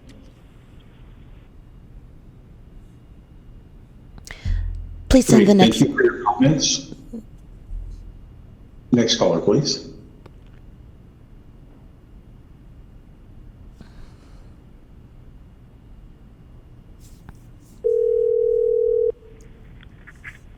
Hi, caller. You have 2 minutes. Please start with your comments. Thank you. My name's Karen Humphrey. I'm speaking personally as a resident of Sacramento County District 1 and the City of Sacramento, but I have been very active with the Sacramento Area Congregations Together Housing and Homelessness Committee, and so I have been involved in this discussion for quite a while. First, I appreciate this workshop. It's very informative, particularly as to understanding how the process goes. I would request that the slideshow be made available online as soon as possible. It was very hard to take significant notes with it, and of course, I know it'll be online, but I know that the video will be online, but I think the slides should be available too. I want to express really strong agreement with most of the speakers who've been on so far, who encourage you to focus this next budget and future budgets on human needs in the county of Sacramento. There is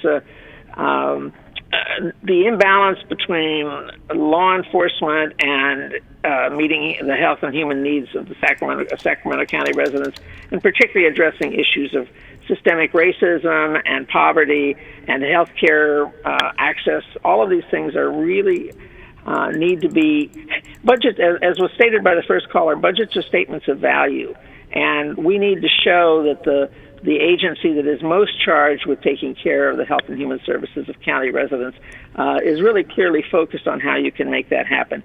I don't understand why the Board of Supervisors members apparently are not on this call.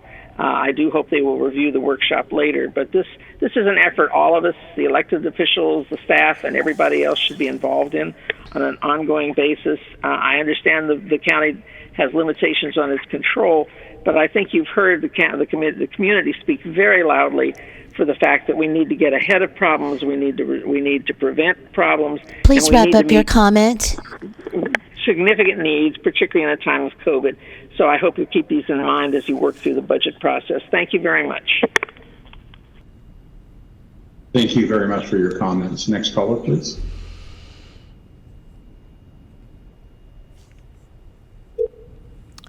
Hi, caller. You have 2 minutes. Please start with your comments. Hi, my name is Jolene, and I'm a District 4 resident. The county budget needs to be restructured. Over 70% of the budget currently goes to policing, with hardly any of the budget going to community resources, and this needs to be the other way around. Police in Sacramento are not helping, and other alternatives need to be discussed and implemented. Crime largely comes from poverty and lack of community resources. We need to invest in our communities, especially those needing help, including housing, mental health, education, alternatives to 911, and racial equity. Our county sheriff is treating incarcerated people terribly, and we cannot reward this kind of behavior. Do not give them any more money. The money needs to be going into our communities and our community services. Thank you. Great. Thank you so much for your comments. Next caller, please.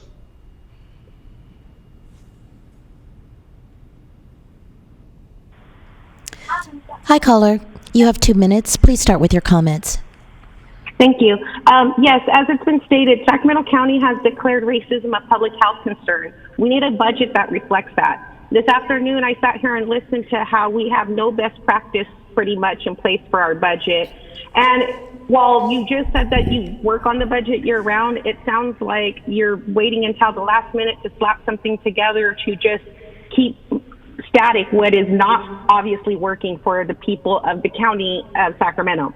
I would like to know why these funds that are deemed necessary to go into the sheriff's department can't be used to help subsidize people who find themselves engaged with these racist institutions.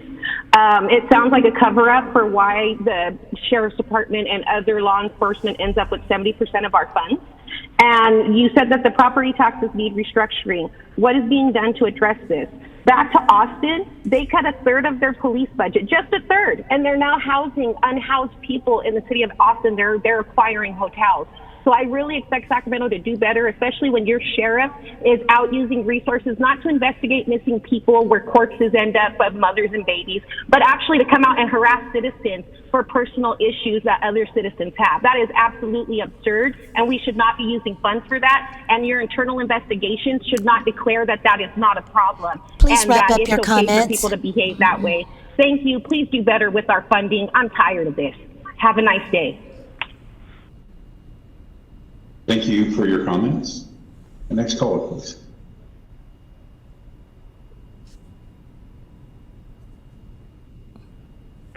Hi, caller. You have 2 minutes. Please start with your comment.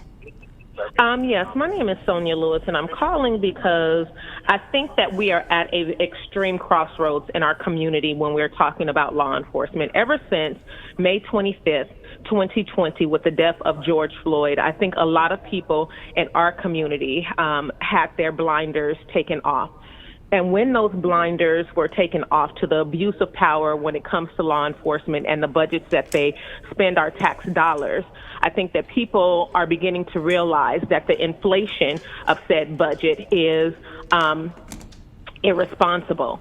And so if we're going to talk about county responsibility, I would just echo some of the callers that called in before that our priority should always be those who are most disenfranchised in community, those who are most vulnerable in community, those who are targeted the most by oppression and harm with intent by government agencies like Sacramento County.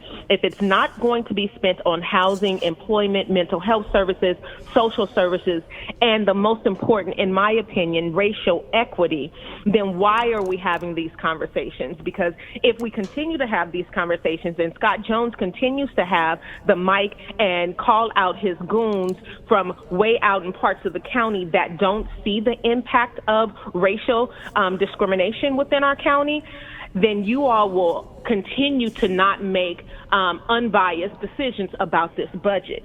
FYI, the summer of 2020 is going to cost this county a lot of money. So instead of giving them more money to spend irresponsibly, how about y'all keep that money? Because we know that some lawsuits are coming. Because we know that law enforcement targeted folks, abused them in our community during the summer of 2020. So how about we be prepared for that instead of saying yes to Scott Jones every time he comes with his hand out asking for more? Please wrap up your comment. Thank you. My final comment is that we should all be concerned anytime that bad behavior is rewarded. And that's exactly what Scott Jones is Please allowed wrap to up do your every time he comment. comes to work. Thank you. Thank you for your comments. Next caller, please.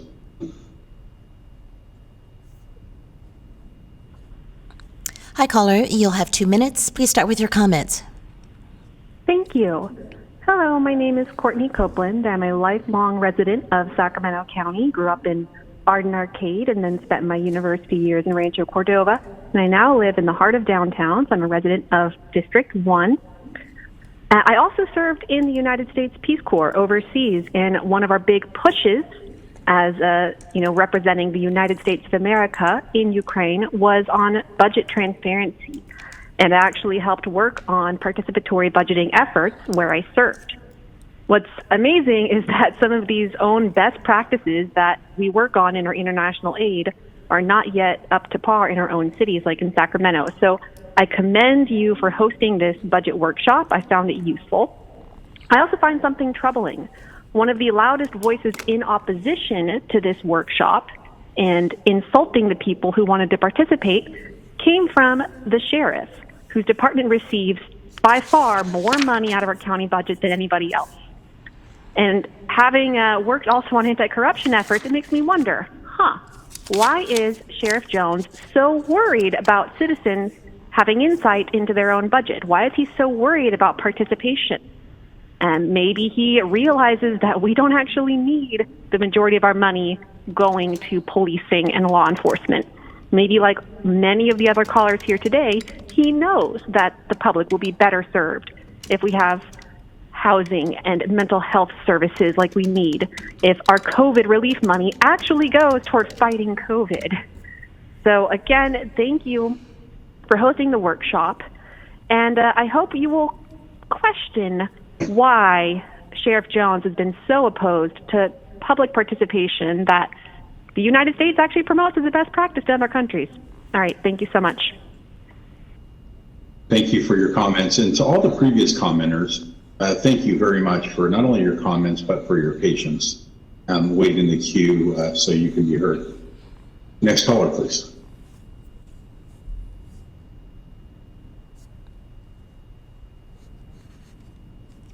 Hi, caller. You have 2 minutes. Please start making your comment.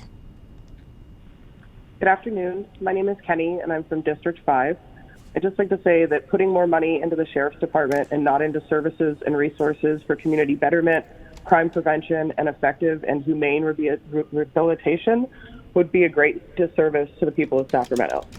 The Sheriff's Department should be defunded by at least 50%, and these funds should be put towards services and resources for the unhoused, like direct funding to the many Sacramento organizations already doing work in this area, low-income housing, mental health services such as MH First, racial equity, and other services that will aid in both community betterment and crime prevention. Scott Jones stated himself in September that he would like money removed from his department and allocated to services for the unhoused community and mental health services. Why not listen to him and the countless community members that have been advocating for the defunding of the sheriff department and using those funds for the community? With over 30% of the entire county budget, the sheriff's department is not doing an adequate job of providing protection and service to the people they are paid to protect and serve. On Scott Jones's watch, crime rates have continued to rise while clearance rates have continued to fall. He has proven to be inept and unable to use the funds budgeted to his department in an efficient and effective way. The people of Sacramento deserve better. We have over 11,000 unhoused on our streets.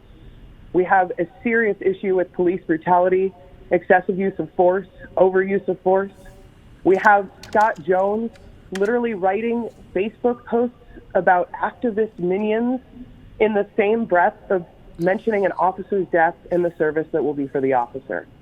To see that post alone made me realize that Scott Jones is not fit for the job more than I already knew that.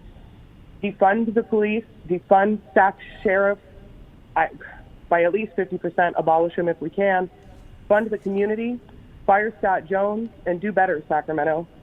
The people should have more input in how the money is spent. Please wrap up your and the amount of comment. money that is going to policing is absolutely absurd, and it is a disservice to everyone in Sacramento. Defund the police and fire Scott Jones. Thank you for your comments. Next caller, please.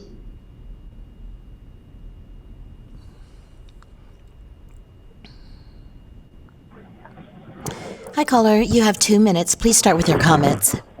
Thank you. This is Gabrielle from District 2. I'm concerned about two of the positives. One, counting on COVID-19 relief funds passed in December. I did not hear a dollar amount listed there. Do we know one yet? Secondly, listing potential new federal COVID-19 relief funds in 2021.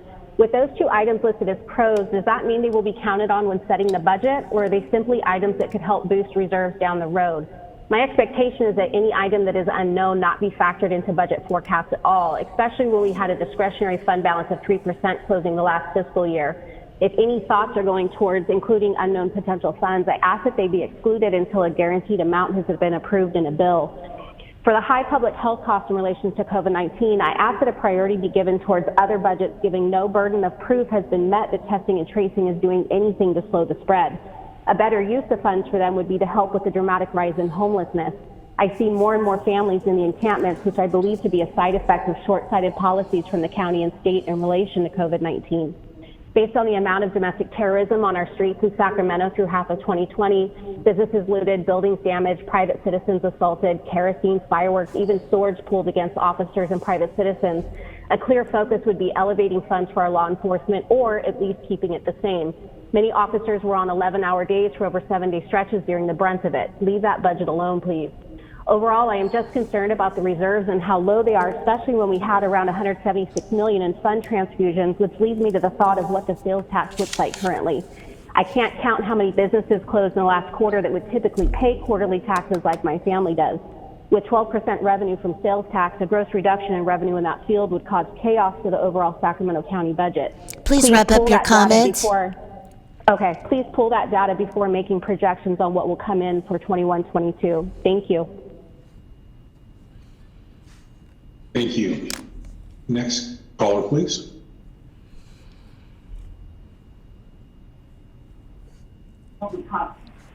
Hi, caller. You have 2 minutes. Please start with your comments.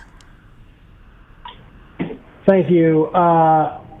I really appreciate that the county is finally opening up its budgeting process to actually try to include public comment and community input on where we invest our money.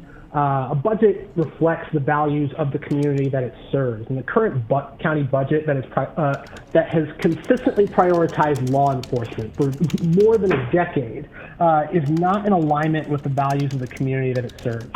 Over 70% of the county budget currently goes to law enforcement and the carceral system, with hardly any investment going to the needs most demanded by the community, particularly in the areas of housing, public health, as well as food assistance, education, and so many others. Instead, the current sheriff's budget exceeds $500 million, tipping close to $600 million, which is over 30% of the county's budget, and the rest goes to the DAs and probations in the jail, while a paltry 14% of the budget goes to public health, to health and human services. It's not just a joke of that funding disparity; it's an insult.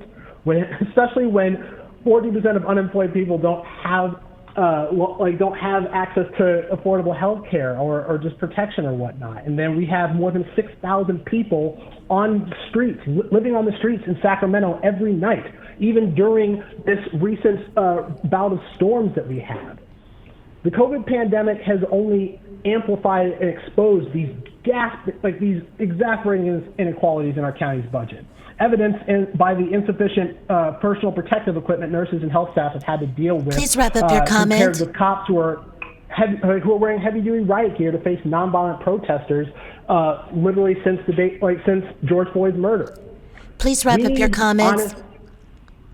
We need a serious reinvestment in community needs, not law enforcement. And right now, by the law enforcement's own admission, thank you for your comment. It all comes to that. So we need.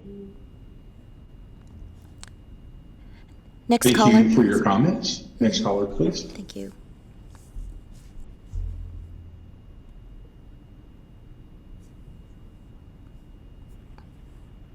Hi, caller. You have 2 minutes. Please start with your comments. Hi, my name is Tori Trushite. I'm a District 1 resident in Sacramento. And I wanted to call in because I think it's really essential that we fund services and stop budgeting so much money for the Sheriff's Department. Our community is not safer with more policing. It's less safe. Sacramento is far behind other cities like LA who are moving in the right direction, who are moving money away from the Sheriff's Department and towards housing and public health. We have a really dire public health crisis on our hands. It's not safe for my kids to go and play with other friends because of coronavirus, but I want it to be safe for my kid to be able to play with other kids who are not worried about being shot after this coronavirus crisis is over. And I want to make sure that everybody in our community is safe. So I would really urge you to invest in communities and less in the Sheriff's Department. The ratio needs to be flipped. It's not an acceptable budget, in my opinion. Thank you. Thank you very much for your comments. Next caller, please.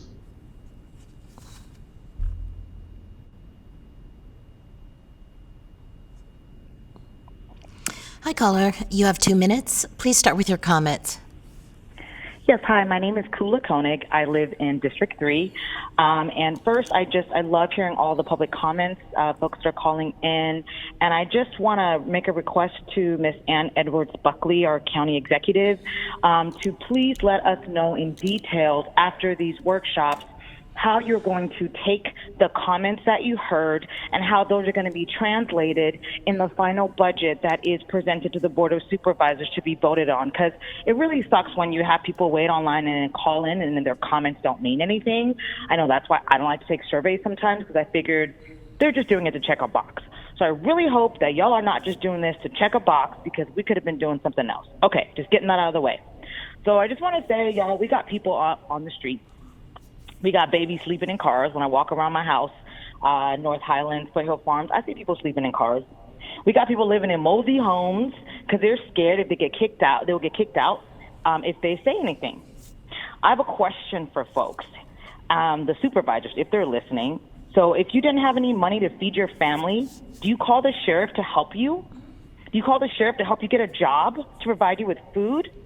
No, the sheriff just shows up and puts you in handcuffs. You maybe committed a crime because you needed to feed your family. And when you get out of jail, do they help you find a job? No.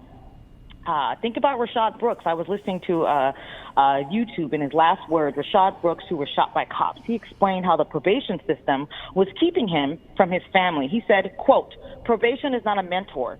They're not trying to help you find a job." And in his last thoughts, he said, "I'm going to keep going until I make it to where I have to be." Well, he didn't make it. He was shot by police.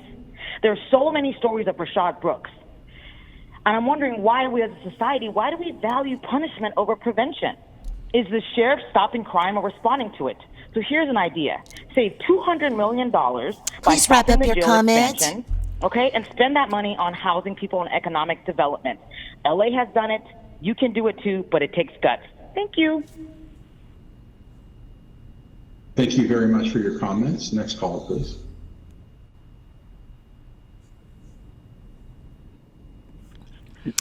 Hi, caller. You have 2 minutes. Please start with your comments. My name's Candy Kaysen, and I do not want to defund our police or any of our law enforcement. They put their lives on the line for us day in and day out. If anything, they should all get raises. And I think it's ridiculous that the people are wanting to defund the men and women that protect our lives every day. Thank you. Thank you very much for your comments. Next caller, please. Hi, caller. You have 2 minutes. Please start with your comments. Hi, my name is Mackenzie Wilson. I've lived in Sacramento County for 26 years now. I'm also a community organizer. The truth is I think I want to start by saying this was kind of cool. I also want to unfortunately say I still don't believe this will be enough. I believe that we should be having many, many conversations about this upcoming budget because the 2 minutes of people being able to say what they want without being able to actually see it happening and things like that. I appreciate Kula asking for a transcript of how this is going to actually be translated into the upcoming budget. The truth is we need to have participatory budgeting, which means that we need to be intentional, setting aside money to make sure that we can have people and voices at the table. That includes even changing meeting styles and meeting times. That includes holding more workshops. The truth is 70% of our budget has gotten to the sheriff's department, not just because Sheriff Scott Jones is awful, but because of the well-oiled machine that has allowed it to get there. So that includes Britt Ferguson, that includes people sitting at the board of supervisors. I mean, that included Nav Gill. It includes Scott Jones, and it includes every officer at the department. It includes the Sheriff's Association. It includes the individual who drove that man who just got arrested for storming the Capitol. He's on your sheriff commission. He drove that friend to the airport that day. You know, but I want to bring up when we talk about needing housing, food. Please wrap up your comment. Yeah, no problem. Simply, fascism is rampant when there are cop cars in grocery store parking lots and the bread lines are getting and the food lines are getting longer. And when we talk about where the money has to come from, it has to come from the sheriff's department. It just has to. That's where all the money is at. Thank you. Thank you for your comments. Next caller, please.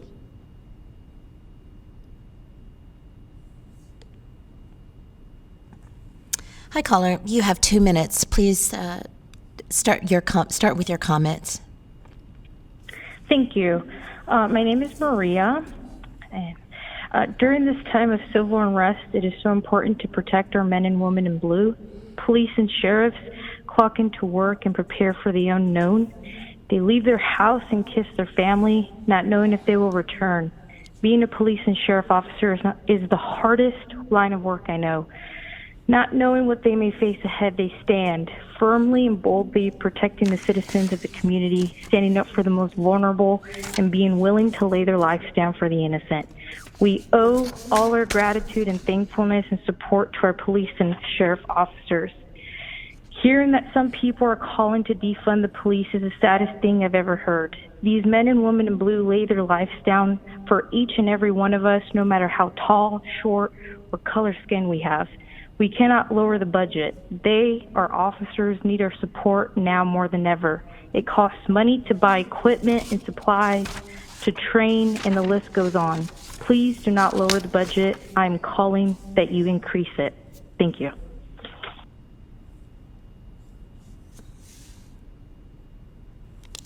Please send the next caller. Thank you for your comments. Hi, caller. You have 2 minutes. Please start with your comments. Yes, my name is Africa Black, and I reside in District 5.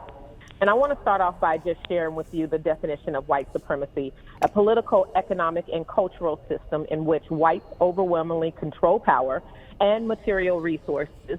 Conscious and unconscious ideas of white superiority and entitlement are widespread, and relations of white dominance and non-white subordination are daily reenacted across a broad array of institutions and social settings. And that definition comes from Frances Lee Ansley. And I just implore you to think about how white supremacist even this budget workshop is, how disenfranchising it is.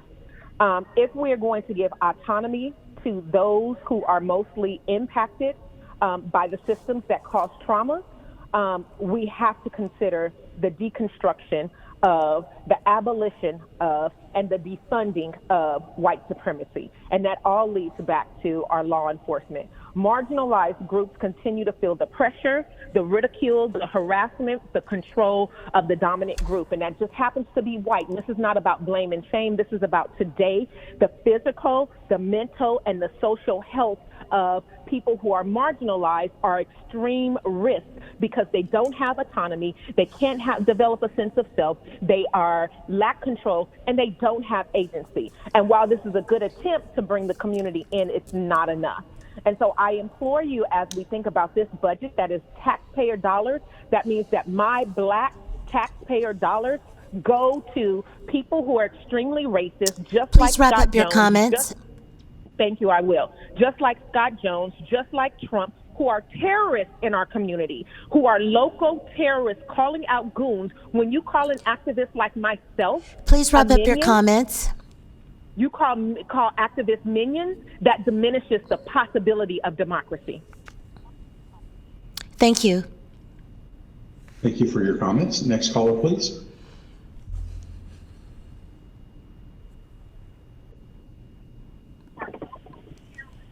Hi, caller. You have 2 minutes. Please start with your comments. Okay. So these men and women, these police officers who risk their lives, they also frequently violate the rights of residents of our community. That's if those residents are lucky. Some just get killed. Plus, cops get paid for the risk to the tune of $200,000 a year. It's not like they're doing it because they're good and upstanding citizens. Cops are shown to have domestic violence rates around 40%. They do it to get their aggressions out. They do it because they know they won't be held to account for what they do. That's why every bit of advocacy they do is around not being held responsible for the damage they do to communities. Plus, I'm sorry, but if you get paid $200,000 a year, you're getting compensated for your service and your risk, and are in no way some saint or some virtuous human being. You're just looking to get that money. Now, as far as the budget's concerned, you give the public 10 days to review the recommended budget. I understand that this is the law, but is that the intent? Is that the spirit behind notice being given? How many days does it take for you to create the budget? Could you review the entire thing in 10 days and have a complete understanding of where all of the money is going? That's unrealistic. We need to have a participatory process where the public drives the conversation on what is needed, ideally informed by metrics from the departments, every department, as to the efficacy of the services they are offering. Maybe it's just me, but I want to be sure my tax dollars are spent in an effective way and are having the intended results. I'd like to see this process start months before the budget is even proposed so that the community can have meaningful input into the areas they view as needing funding, not days before the already complete budget is approved, but at the beginning of the budgeting process, months before actually, so their recommendations can be meaningfully folded into the final budget. Fun fact, if you involve the community and reflect their needs and values, you're more likely to have less consternation surrounding the final budget and what the county is prioritizing because it will reflect the community from the outset. My understanding is that the current budget is largely driven by departments and the CEO. It's clear from recent CEO behavior that he doesn't represent our communities. As such, I'd propose that we have a budget driven by the departments and community representatives. polling the communities involved. Yes, this might introduce more complexity, but it would be more representative of community values, and after all, we are the ones whose tax dollars are being spent. I understand this may require action at the supervisor level or possibly even a charter amendment. It would be helpful if you could let us know which it may be so we can advocate at that level we need in order to ensure that a new budget process involving the community can be coordinated and made part of the county process. Thank you. Thank you for your comments.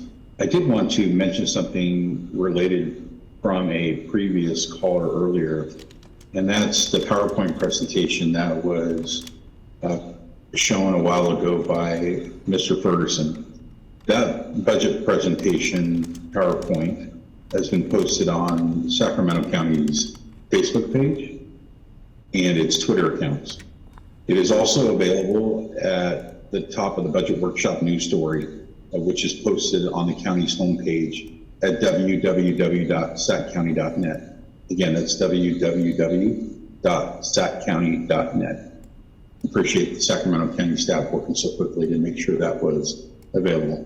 The previous caller, thank you for your comments. Next caller, please.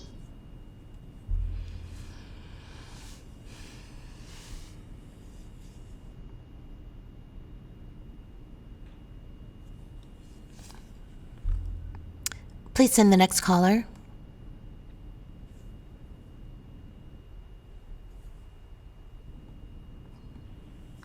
Hi, caller. You have 2 minutes. Please start with your comments. Hi, I would just like to ask Candy, what does defunding the police have to do with them having a hard job? They can also have the option to quit their jobs. I would also just like to say, Scott Jones, what are you doing? Calling constituents minions?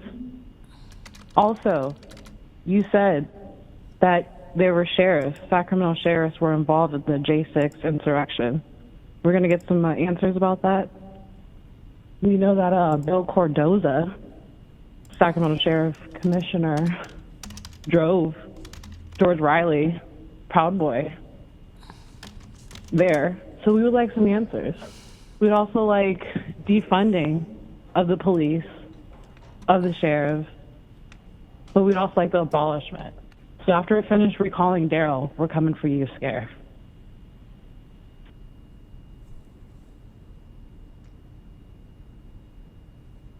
Thank you for your comments. And next caller, please.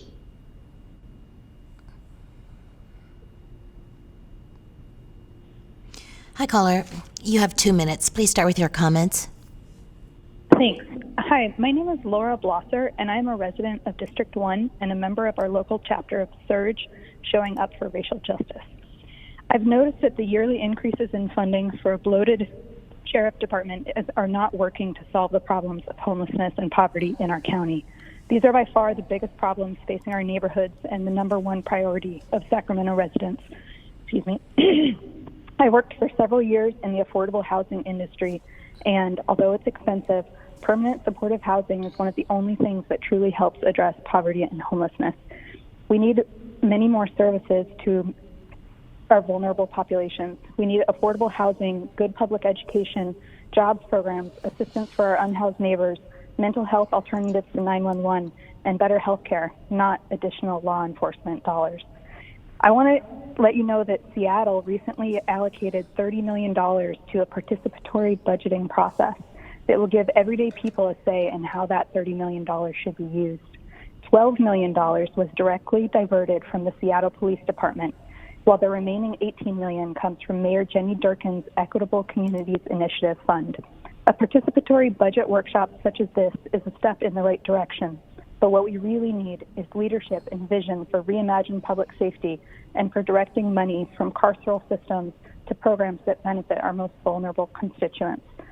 Sacramento could reallocate funds to a participatory budgeting model process as well. This is our money, and it should align with our priorities. The county is going in the wrong direction by increasing the sheriff allotment each year. Please reconsider a participatory budgeting process. Thank you. Thank you for your comments. Next caller, please.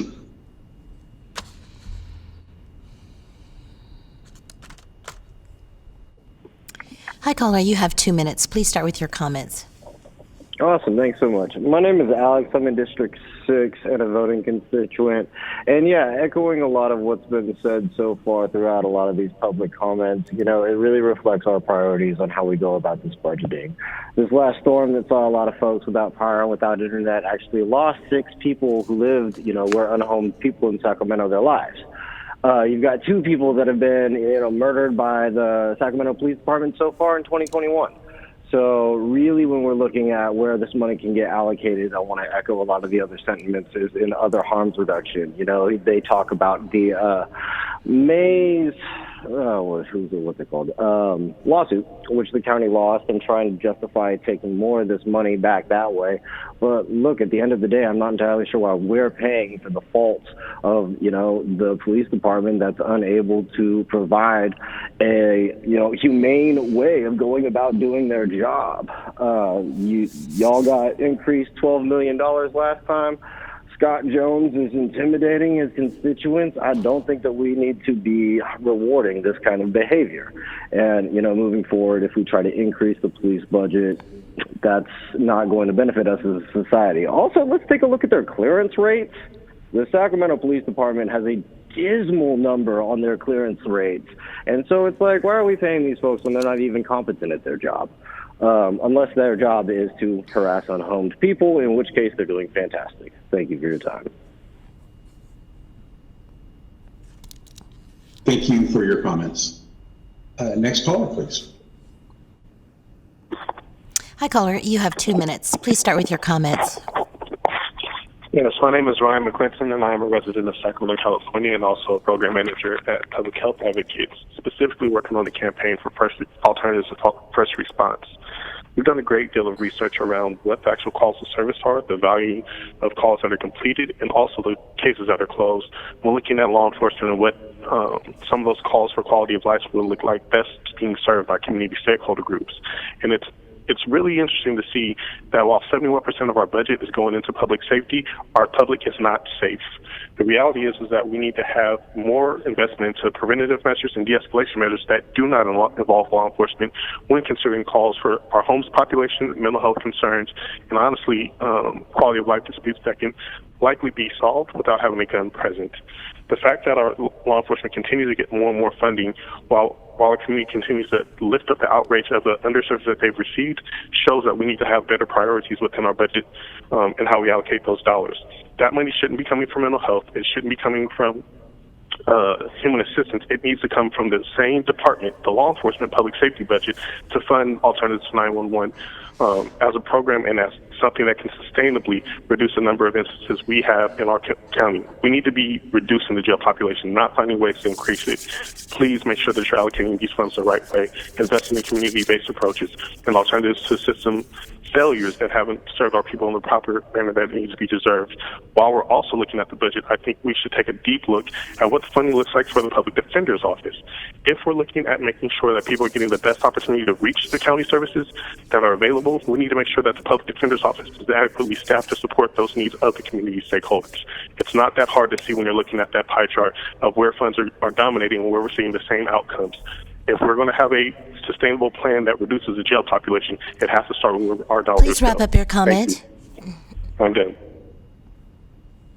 Thank you very much for your comments. Next caller, please. Hi, caller. You have 2 minutes. Please start with your comments. Okay.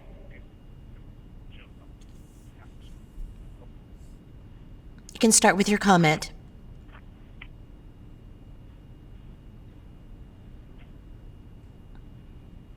Am I supposed to be speaking now? Yes, you are. Am I supposed to speak now? Yes, you are, ma'am. Okay. Poverty doesn't cause crime. Criminals cause crime. Our police lay their lives on the line every day. Please support our law enforcement, even beef them up. With our governor releasing criminals on the street, we need our police more than ever. I don't want to be like Portland and Seattle, who have defunded police and do not do the rule of law. I support people going back to work, end the lockdown and the mask mandate. Goodbye.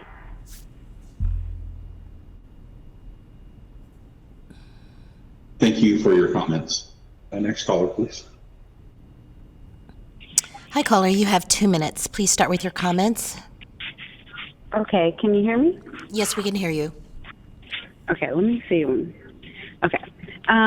So, firstly, my name is Nikki. I've called in before. I feel like frustrated that the sheriff has put out some kind of weird activist minions, just, I don't know, whatever it's called, naming us. It's very strange because, like, who do we work for? Is it the liberation of people? Is it towards a better county and community? What does he think we are a minion for?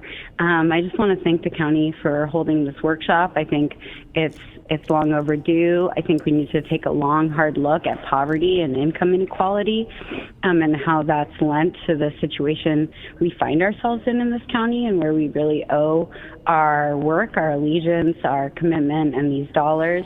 I just want to say that, gosh, how troubling it was to hear to Britt Ferguson and others refer to this 1850. God, this 1850. This is where our budget around law enforcement really gained its ground. And, you know, I want to remind everybody that 1850 was a time in America of institutionalized white supremacy, of settler colonialism, and genocide of our Native brothers and sisters and siblings. And 1850 is not a date to hearken back to call for the legitimacy. It is a date that reminds us of the illegitimacy, the white supremacy, the settler colonialism that we need to undo with our ongoing budgets.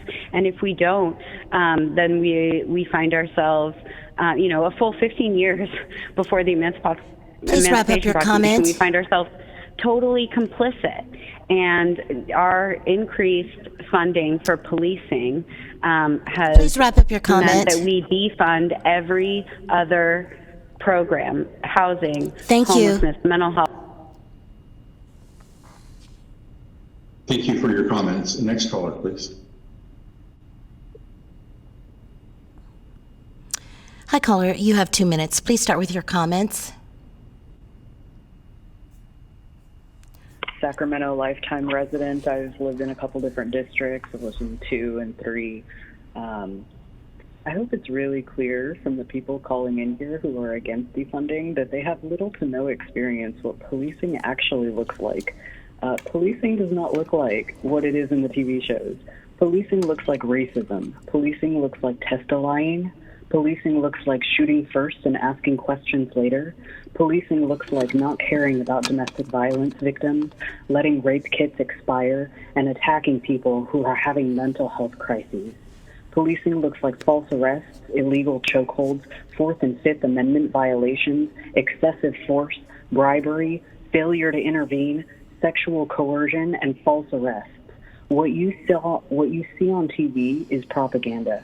The cop that came to your kid's school was not representative of what police actually do to people. Entire communities are terrified of police, not because they're breaking the law, but because they're struggling to feed and house themselves. And they know that police are just waiting for them to naturally try to survive so they can swoop in and arrest, assault, or maybe even murder them. As it's already been pointed out, we need to look at how to reduce the need for people to harm themselves and others. Police objectively don't stop harm, they just show up after the fact. Like the brilliant Kula already said, why do we value punishment over prevention? What does that say about us as a people? To me, it sounds like a deeply abusive relationship with police. Thank you for hosting this workshop and allowing people to call in and tell you how we feel about the way this money is being spent because it affects us.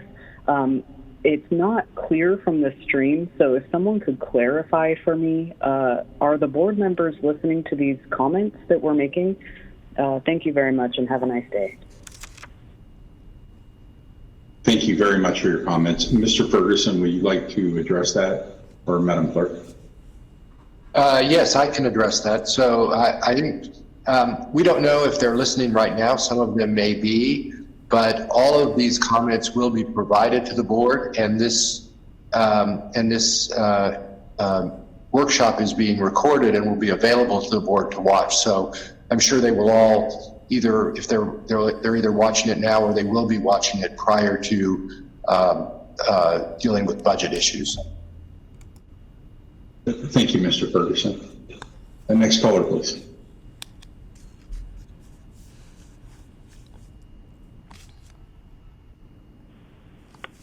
Hi, caller. You have 2 minutes. Please start with your comments. Thank you. I'm a resident of the unincorporated area in District 5, and we rely on the Sheriff's Department for our safety. Providing law enforcement services should remain a priority use of our tax dollars.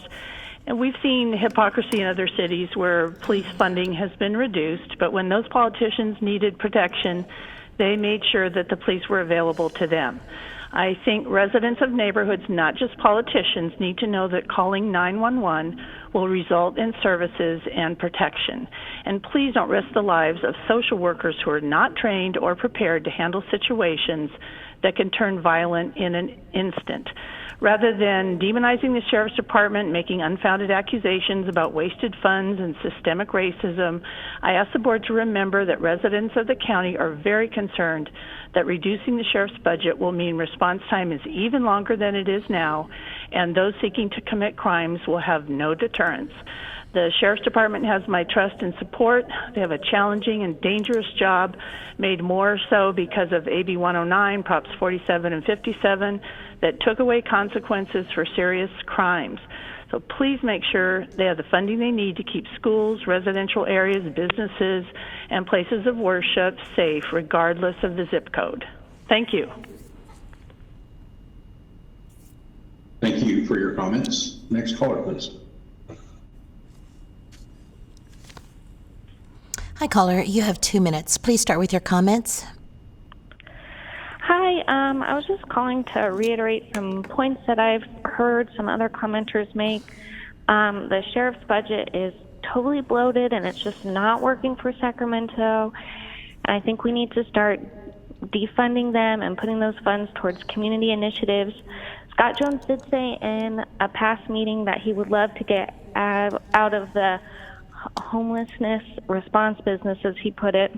And we can make that happen if we start putting money towards community initiatives and housing for unhoused people. There are great county community support teams that we could fund more. There's a group called Mental Health First Sacramento that we could work with them more, so then police don't have to respond to mental health crises anymore and things that they aren't really equipped to do. And if we just address homelessness as a whole, then that issue will hopefully eventually take care of itself. And if we put more money in towards our community, we could see crime go down, because poverty, as many other people have said today, is a huge driver of crime. And if less people are hungry, less people need housing, and we start taking care of everyone here, less people will have to resort to crime to take care of their families' needs. So thank you for your time. Thank you for your comments. Next caller, please. Hi, caller. You have 2 minutes. Please start with your comments. Hi, my name is Kel Carrolley, District 3. First of all, thank you for having this transparent budget workshop meeting. I just want to say it was mentioned that there's only so much money and some programs will need to be cut. Well, currently the police respond to mental health crises. That money could be cut from the police and spent on mental health programs such as MH First, Mental Health First, which will actually effectively respond to those crises instead of sending those people to our county jail, which is full to bursting already and has COVID raging through it. Currently, we have thousands of unhoused on our streets that the police respond to by harassing them. We could take that money and spend it on housing and other resources that will help actually get them off the streets and, again, not potentially send people to the already boulder bursting jail. Just echoing what many people have said already, if you're going to cut budgets, the police already has plenty of funding. They could stop spending it on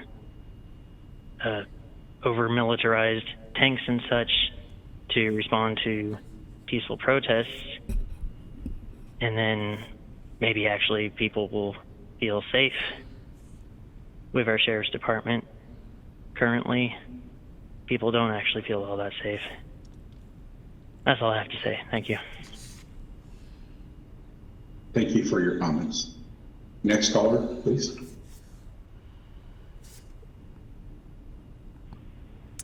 Hello, caller. You have 2 minutes. Please start with your comments.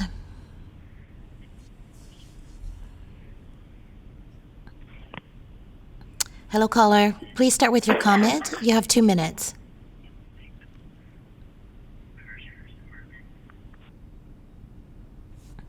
And the call has dropped. Please send the next caller. Hi, caller. You have 2 minutes. Please start with your comments. Hi, my name is Mo Kashmiri. I'm a resident of Southside Park, downtown Sacramento. I wanted to say that, my son goes to school around the corner in 4th grade at the William Land Elementary School. And even before the pandemic, they didn't have a full-time nurse, a full-time social worker. They don't have full-time arts teachers. They don't have full-time music teachers. It's embarrassing. And that was before the crisis hit. We need more money from the Board of Soups to really be supporting our schools to provide the wraparound services our kids need to succeed. Especially now. Now more than ever, our kids need more support, not less. They need more arts and music. They need more sports in schools. They need more counselors. They need more social workers. They need more teachers. And I can't even fathom why we're giving 70% of our budget to the law enforcement while we have such.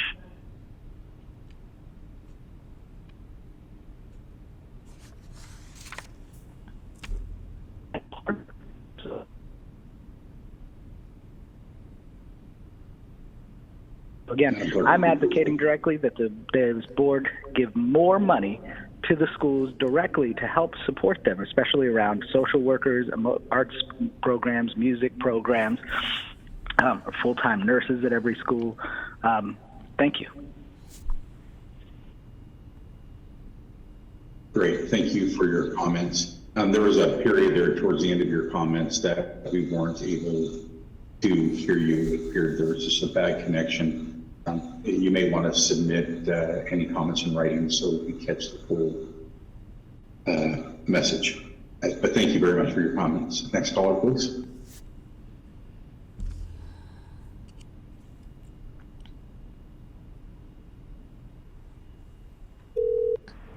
Hi, caller. You have 2 minutes. Please start with your comments. Yeah, hi. Calling in from District 1, and just want to speak to my fellow constituents who are just calling in, worshiping Scott Jones and demanding that the Sheriff's Department receive more money than the $600 million they already receive. I want to compare incomes a little bit for you all to actually put a dollar amount to what you're asking for.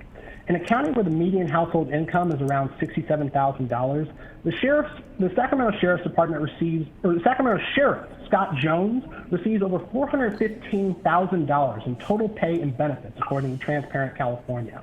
And he's not alone.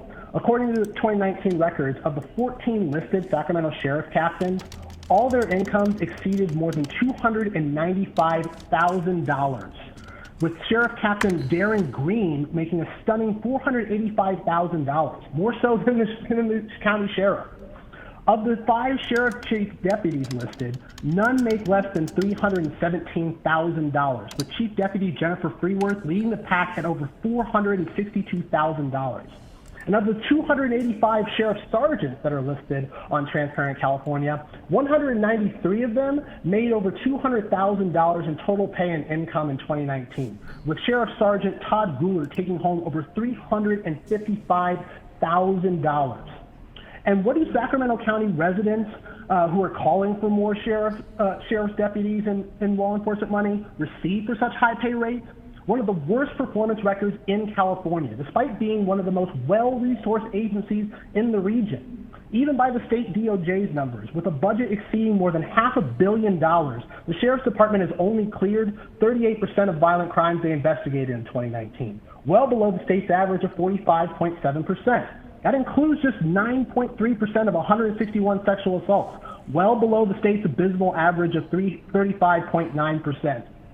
Who is Sacramento Sheriff actually protecting?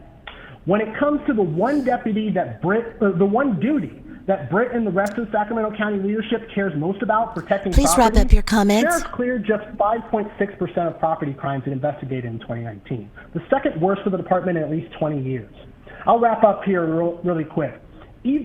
Even with a 20-year low, the Sheriff's Department continues to grow even as it investigates fewer cases. Please wrap up your comments, the sir. Sacramento Police Department investigated more violent crimes in 2019 and cleared more of them on less than half the sheriff's Thank budget. you. Thank you for your comments. Next caller, please.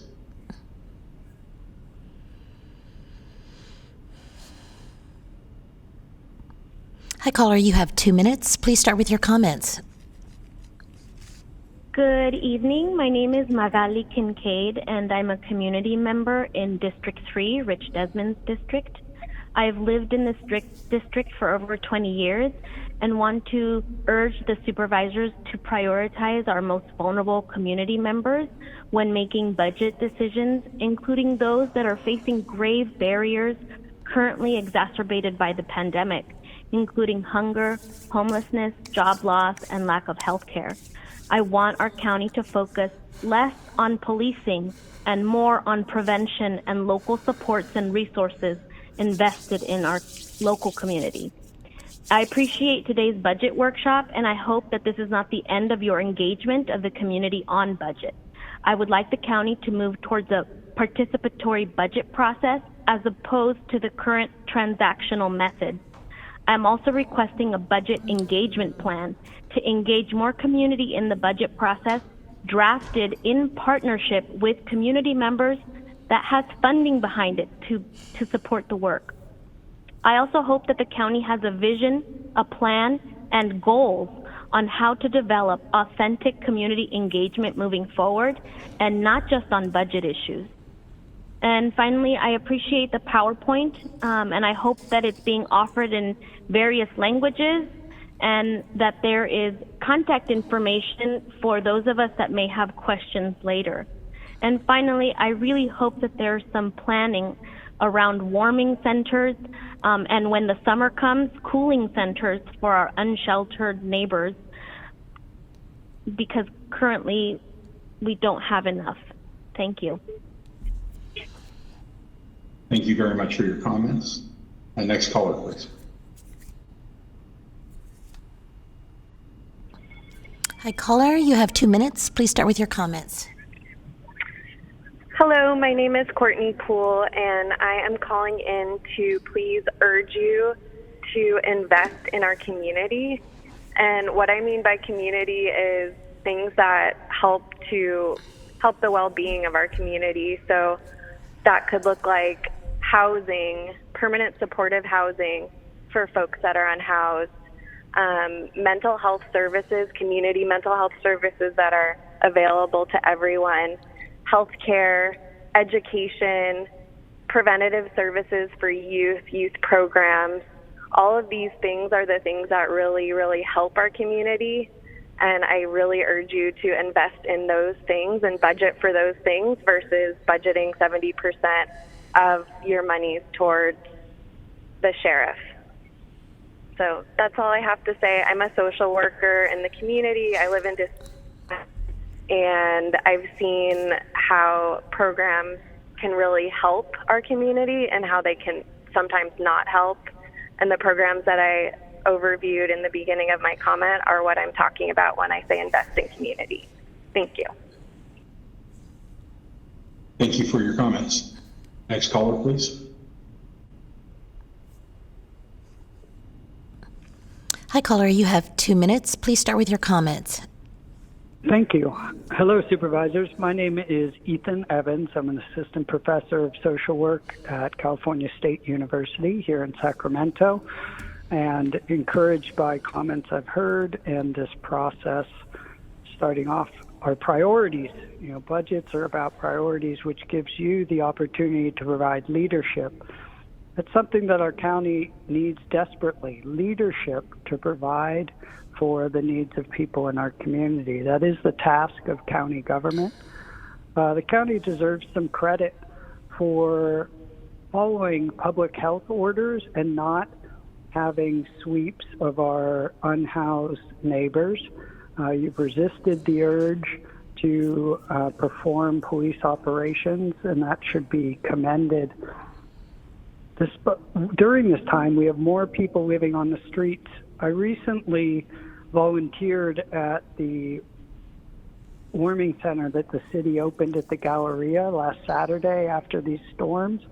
And what struck me was how easy, how calm, and how inexpensive the operation of that warming shelter is. And 60 people had a humane, dry place to spend the night.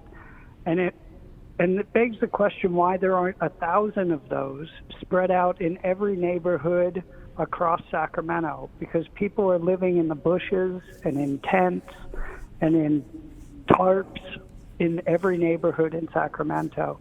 I hope that we can replicate what the city is doing quickly and in big numbers. Thank you. Thank you for your comments. The next caller, please.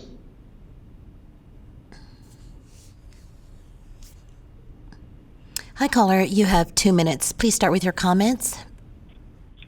Hello, everyone. This is Rose from District 1 in Sacramento, and I just want to remind the Board of Supervisors that you declared racism a public health crisis in November of 2020. That was 2 months ago now. So I'm calling in to remind you that it's time to act according to that declaration that you made.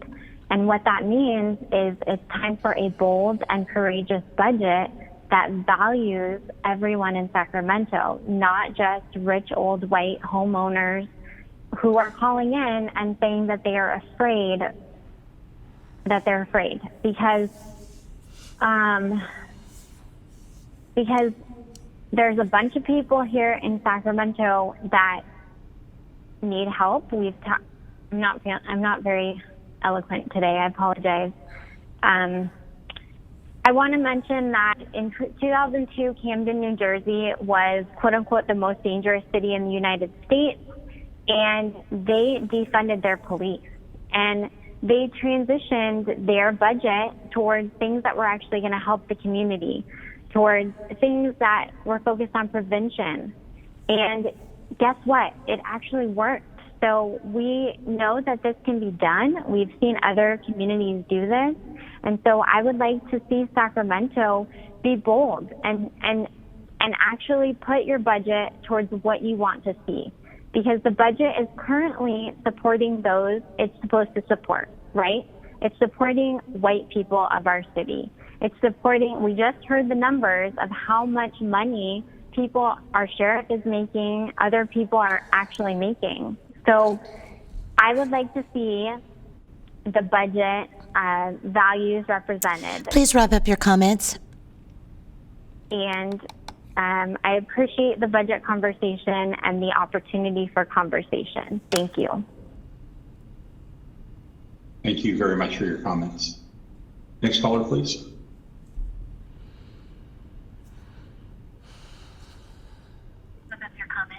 Hi, caller. You have 2 minutes. Please start with your comments.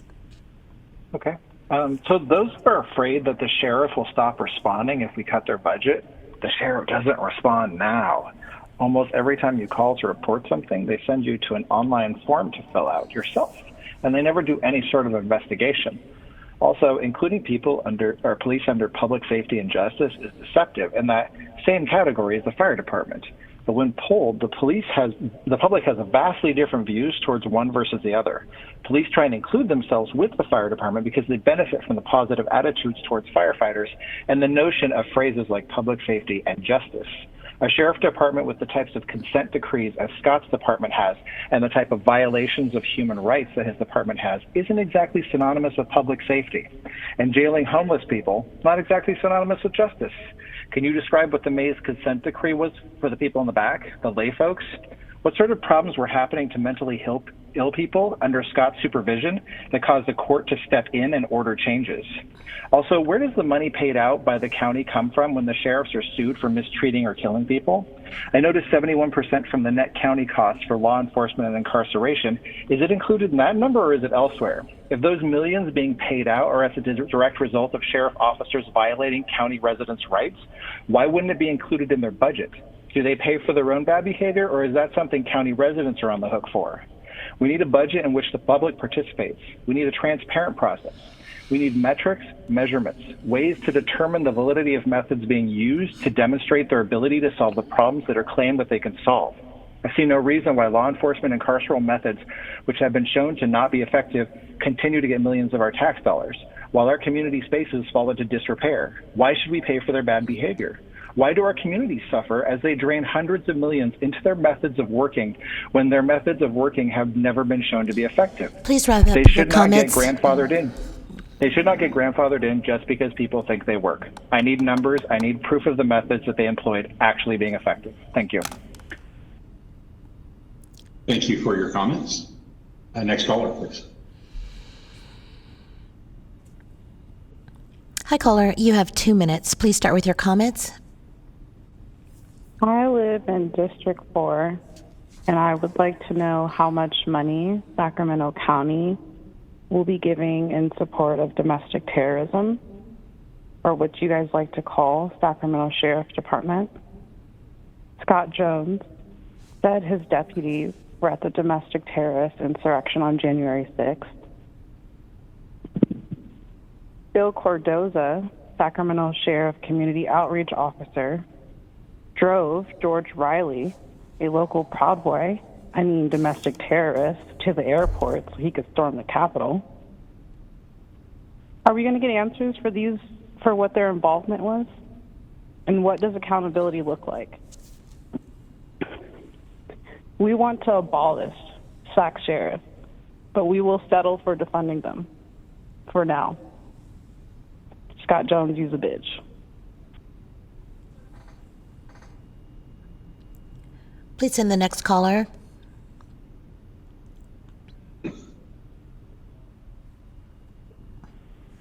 Hi, caller. You have 2 minutes. Please start with your comments. Hello, my name is Stephanie Herrera, and I am a resident of Sacramento County, but I also have worked in budget analysis and policy for about 15 years. I thank you for allowing this commentary to happen. I am a little disappointed about the timing. Yesterday, there was a mother and a young daughter who had to bury a husband and father who was a deputy of your county. So opening it up today, the day after, where there's going to be negative rhetoric, I think the timing is off. But with that said, our county is one of the premier county departments to utilize a hybrid model of service where our deputies work alongside our social workers, healthcare workers, and mental health professionals to address our vulnerable communities. Cutting funding will only cut those departments who are spearheading these amazing hybrid efforts. Our criminal justice reforms in our county through reentry programs, collaborative courts, and diversion programs put Sacramento County at the cutting edge of opportunity for individuals who have run-ins with the law. The reality is Sacramento has done a lot and invested in a lot of opportunity programs that the defund movement is trying to support. The defund movement, to be honest, is late to the game. These things they're demanding are already happening. This should be acknowledged and celebrated by our board in our county, not ignored when these demands come up. We are also ignoring the very real truth behind the misguided policy that some of these implications bring. Across our county, crime rates are doubling around defund jurisdictions. Social workers and healthcare providers are being put at risk going to calls without law enforcement present. Many of them have lost their life this year during these discussions. Law enforcement is retiring and leaving at record rates. They feel underappreciated and put at risk. But on the financial end, our county receives more money from property taxes, sales taxes, federal and state monies than many other counties. Property taxes are contingent on property values, which have a direct correlation to crime rates. Simply put, our property owners collectively do not agree with you taking their property taxes and diverting it to the one thing that brings them security. Thank you for your consideration. I want you to take into account whose funding you're talking to redirect. Thank you. Thank you for your comments. Next call, please.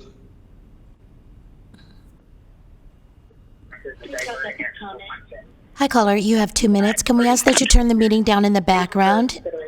Yeah. And then please start with your comment. Hi, my name is Erica Jaramillo, and I live in District 1. I just want to share and call in to ask that you guys put more money into social services in the community and take some of that money away from law enforcement. I worked at Department of Human Assistance for 5 years, and I've been at the state for 2 years since then. But in the last 5 years, towards the end in 2019, more money was going to the sheriff, and we're losing social workers. There were hiring freezes, and we need to see more services because there are so many things, especially in South Sacramento and North Sac, that are lacking right now that our neighbors need. They need help with. So I am just calling to ask that more money be put into social services to help our community, and that we defund the police. Thank you. Thank you very much for your comments. Next caller, please. Hi, caller. You have 2 minutes. Please start with your comments. Hi, my name is Asha Kreiling. I live in District 1. I appreciate the opportunity to engage. However, Sacramento County's public meetings are notoriously not accessible to working people. And I just have to say that talking through the awful echoes and feedback that were occurring throughout the presentation was not helpful. So I just hope that future meetings will be easier to listen to and follow along.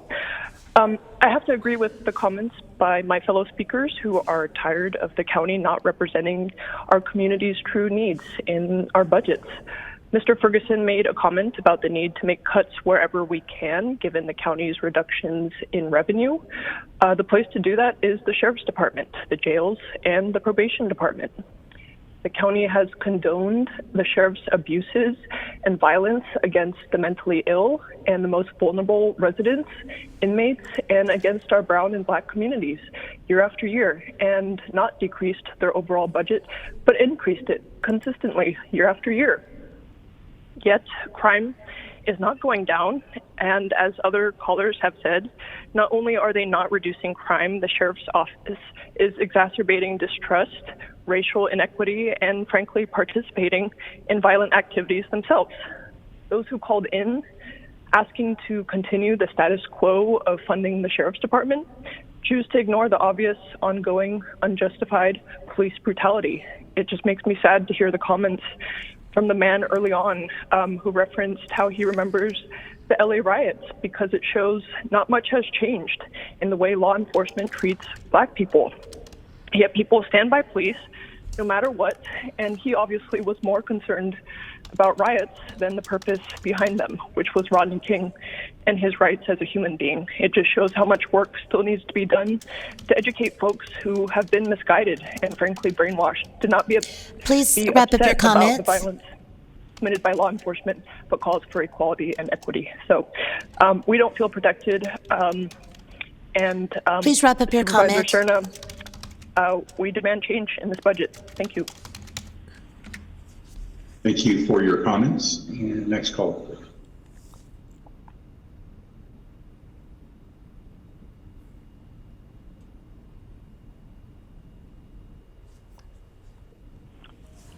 Hi, caller. You have 2 minutes. Please start with your comments. I got it. Just got it. Something. What is this blinking at me? Please start with your comment.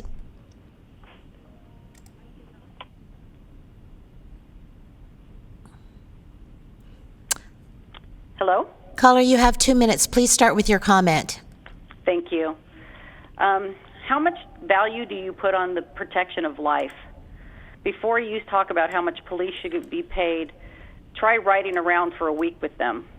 How much should you get paid to respond to domestic violence, to walk or drive around in gang territory with people who have no respect or regard for human life, to confront drug dealers intent on hooking our children on their poison, to run into a dark alley chasing someone who just raped and killed a 15-year-old kid, to try to suppress someone so high on drugs they don't know why they just killed their mom and children, for seeing the absolute depravity of society and get spit on every day. How much would you want to be paid to risk your life for all these people who have no regard for it, and wonder if you're even going to go home and see your kids and wife at the end of the night? Have you ever called 911 and not have someone come to your aid? Picture the world you're proposing. More lawlessness and more social deterioration. We must continue to support and fund law enforcement. Thank you. Thank you very much for your comments. Next caller, please.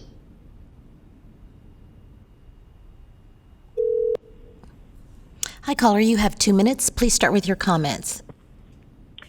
Thank you, Madam Clerk. My name is Kylie Stakalis. I'm an attorney here in town and a survivor of child abuse. Things I wouldn't wish my worst enemy to live through. And unfortunately, I'm not alone. I'm here today because of police officers. Specifically, I'd like to recognize Detective Lauren Tucker of the Alameda County Sheriff's Department. She and the other officers who rescued me numerous times over the years are the only ones who ever came through for me. I got where I am today not because of school nurses, art teachers, or social worker 1, 2, 3, 4, or 5. I don't bother giving you their names because their presence was 100% worthless, if not destructive. It's not that they didn't believe me, but their abject incompetence and callous negligence marred my case.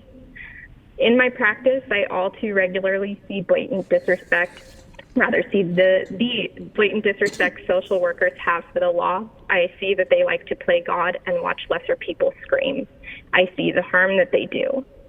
I'm here to implore you not to reallocate funds to these departments. I'm here to suggest a budget modification of but one letter. I need you to switch a D to an R. Instead of defunding the police, I need you to refund the police. Refund them with gratitude, with respect, with dignity, with resources, and heck, even paid wellness leave. I'd also like to express my gratitude to everyone at the SAC PD. You know who you are, and you show me every day what it means to grow into a better person and blossom. Thank you. And that was our last caller, and the queue is now closed. Thank you, Madam Clerk. I wanted to thank everybody again for their participation this afternoon and this evening. We know giving up of your valuable time is very important, and especially for an item as important and critical as this, the county budget moving forward, as it funds so many services countywide. We look forward to reviewing in detail your comments today and over the next several days. I personally like to thank the acting county executive for having the opportunity to work with her, and the interim chief fiscal officer, Britt Ferguson, for having the opportunity to work with them, and the clerk of the board's office. Also the board of supervisors for asking staff to coordinate this for the residents of Sacramento. So as a reminder, there are several ways to submit comments still related to the Sacramento County's budget development process and its allocation process. Folks can choose many options to pass that information along, including emails to budget2021@saccounty.net or boardclerk@saccounty.net. Or you can mail your comments to the Sacramento County Clerk of the Board, 700 H Street, Suite 2450, Sacramento, California, 95814. Also, you can go to Sacramento County's website where more additional information will be available. Please keep in mind there will be numerous opportunities for comment on Sacramento County's budget throughout the year. As Mr. Ferguson went over with the calendar, there are months prior to the proposed budget being adopted, and then also the final budget being adopted later on in the fall. again, thank you for the opportunity to hear folks speak today, and I'd like to turn it back over to Mr. Ferguson or Ms. Edwards.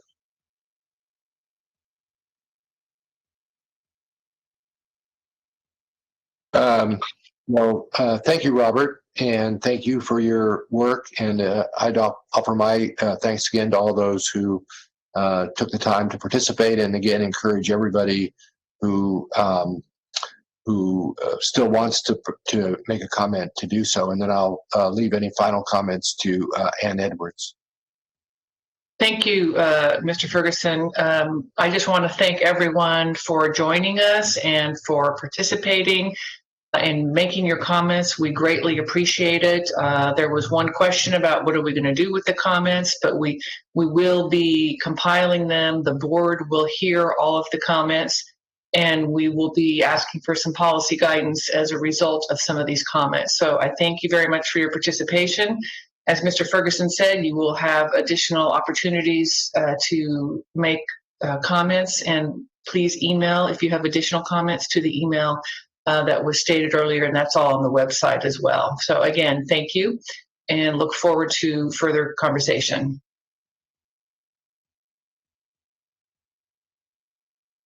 Thank you again, and this wraps up the budget workshop for Sacramento County. Thank you, everyone.